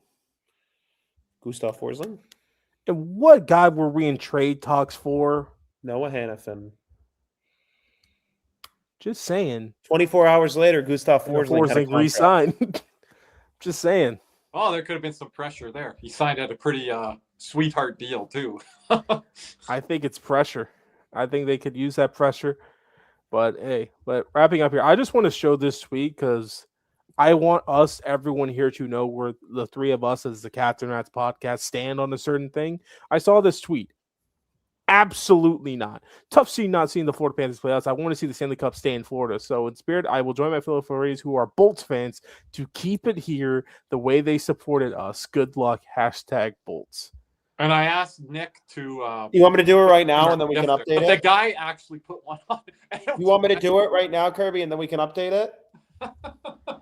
Whatever you want to do. Hold on a minute. Cody, give me a minute. So this guy is a Panther Lightning fan or one or the I don't know. What's his name, Cody? I'll just send you the tweet. Well, you mentioned me in it, Kirby, right? Never mind, I got it. But he put a response up, and I'm like, I was asking for Nick J. Levine's response. Okay. Would Helly in Florida just be like Luongo in Florida? Wait, I screwed that up. Hold on. Yeah, like Luongo never had supporting cast in 1.0 era, and 2.0 it was a little thin at times as well. So this but the biggest thing with Hellebuck is, and I think this had to do with his postseason performance as well. All right, Cody, you can share my tweet. Just really quickly, Hellebuck would not have to have the pressure of being the best player for us. Not on a night in, night out basis. You No. need to be the best player a little bit more than maybe what was asked of Bob in regular seasons. Let's see, refresh. New. No. Everyone's pushing back on that, Rod Peters. I'm sorry. Look, I know it's great for the rivalry for Florida. I hate Tampa. I hate them. I mean, Why can't you ask someone in the state of Florida to support Tampa? I have a question. When you go to Ontario or Alberta, that don't fly. Would a Giants fan ever root for the Jets? Would If a they're- Kings fan ever root for the Ducks? If they're You playing the guys, right? Cowboys in the Super Bowl, yeah. Okay. Cody, what New York teams, like if you're a fan of the Yankees or whatever, what would you root for another New York team? The Yankees would never root for the Mets. Okay. Unless they're Exactly. playing the Red Sox. I don't even think Nets fans rooted for Knicks fans or Knicks fans rooted for Nets fans, even when they moved to Brooklyn. Here's the issue. All the Nets fans are in New Jersey. Yeah, when they moved to Interesting. Brooklyn. There's no Nets fans in Brooklyn. I don't care what you tell me. There's no one in New York, unless they're from Jersey, that is a Nets fan. But at the same token, listen, the only time really like state rivalries really doesn't matter is really like NFL for Florida. Because there isn't really a rivalry between Tampa Bay, Jacksonville, or Miami. You are a Giants fan. Yeah, so. Donis. But if they're playing the Cowboys, you're not rooting for the Cowboys. You're rooting for the Jets. But we're like- talking the geographical stuff within the state. But within- at the same I'm not token, rooting for them. the Lakers fans would never root for the Warriors.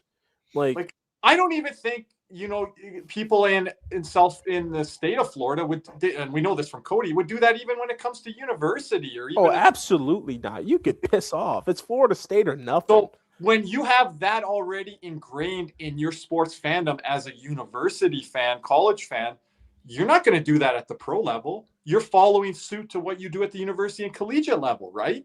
So that's not going to fly with a lot of hockey fans that come from university and collegiate backgrounds that are newer hockey fans, say. And also, the rivalry has picked up with the Battle of Florida. that's It's my next never question. watered, right? And that's my next question. What's the best rivalry in hockey right now? That's the one. So we're just going to break bread and shake hands? It's not like back in the Martin St. Louis and Vinny LeCavalier days when they owned us and we were just irrelevant. We were like, what do we have to hate Tampa about? But now, fans don't have this hatred and built in and just going to let it go because 1 year Florida doesn't make the playoffs in Tampa. You have no clue. There is one team that can make me root for the Montreal Canadiens, and it's the Tampa Bay Lightning. Okay? I'm kind of with you, Nick. And That's it. I hated team growing up. I hate Montreal, but I'm rooting for Montreal. And there's only one team that can make me root for the Carolina Hurricanes. And that is the Tampa Bay Lightning. Oh, okay, guys, going. To me, it's so I can't like, can they both lose? Can a meteor hit the arena? Can Carolina make the Cup final and get blown out by Colorado? Then we all go home happy. Guys, you love me because I'm saying Colorado over Tampa. They can get there. Edmonton can get to the conference final, lose to Colorado. You guys are all going to be happy in the day. Carolina gets the Eastern Conference final, again, falls short to Tampa. These are great storylines that we want to cheer for. And if all this happens, I might be the winner of the bracket challenge, but this is going to make everyone happy going into next year. I really want Dallas to win. I really want to root for Buffalo, but man, they're making it hard. In the East, you know who I'm rooting for? I'm rooting for Philly. Go Philly. I'll root for Buffalo over Boston. Hell no. I mean, it's different for you guys. I can no. Absolutely not. I'd rather Pittsburgh. I think it would be really funny for Boston fans having to bow down to Buffalo losing in the first round. That would be. Yeah, I'm going to be honest with you. At the Colorado Avalanche, when we get to laugh at everybody. Listen, I still think the worst Philly team is the Sixers. So, I mean. And Colorado fans, the 96 stuff can't hurt us anymore. And I don't even think a lot of you Colorado fans bring that up, to be honest. So I've moved past that. Well, we're not going to be up we're not going to be up till 3 a.m. doing post games, Cody. I know thank you missed that. God. I'll be up late for the West Coast live. We'll be back next year, though, guys. But anyway, let's wrap this up. I got work. I'm tired. Well, we got tomorrow off, but a busy Sunday on the channel. Guys, make sure to hit that notification button. We can't put every scheduled show up with the live stream with our special show on Sunday night. So just make sure you're following the Cats and Rats here on YouTube. Hit the notifications button. But anyway, once again, we appreciate everyone for watching here tonight. For our absent big season Ryan Chinara and Jersey Jim, our boy Jim Behringer. For Kirby, Nick, and myself, we say thank you. And as always, finally, let's go, Cats.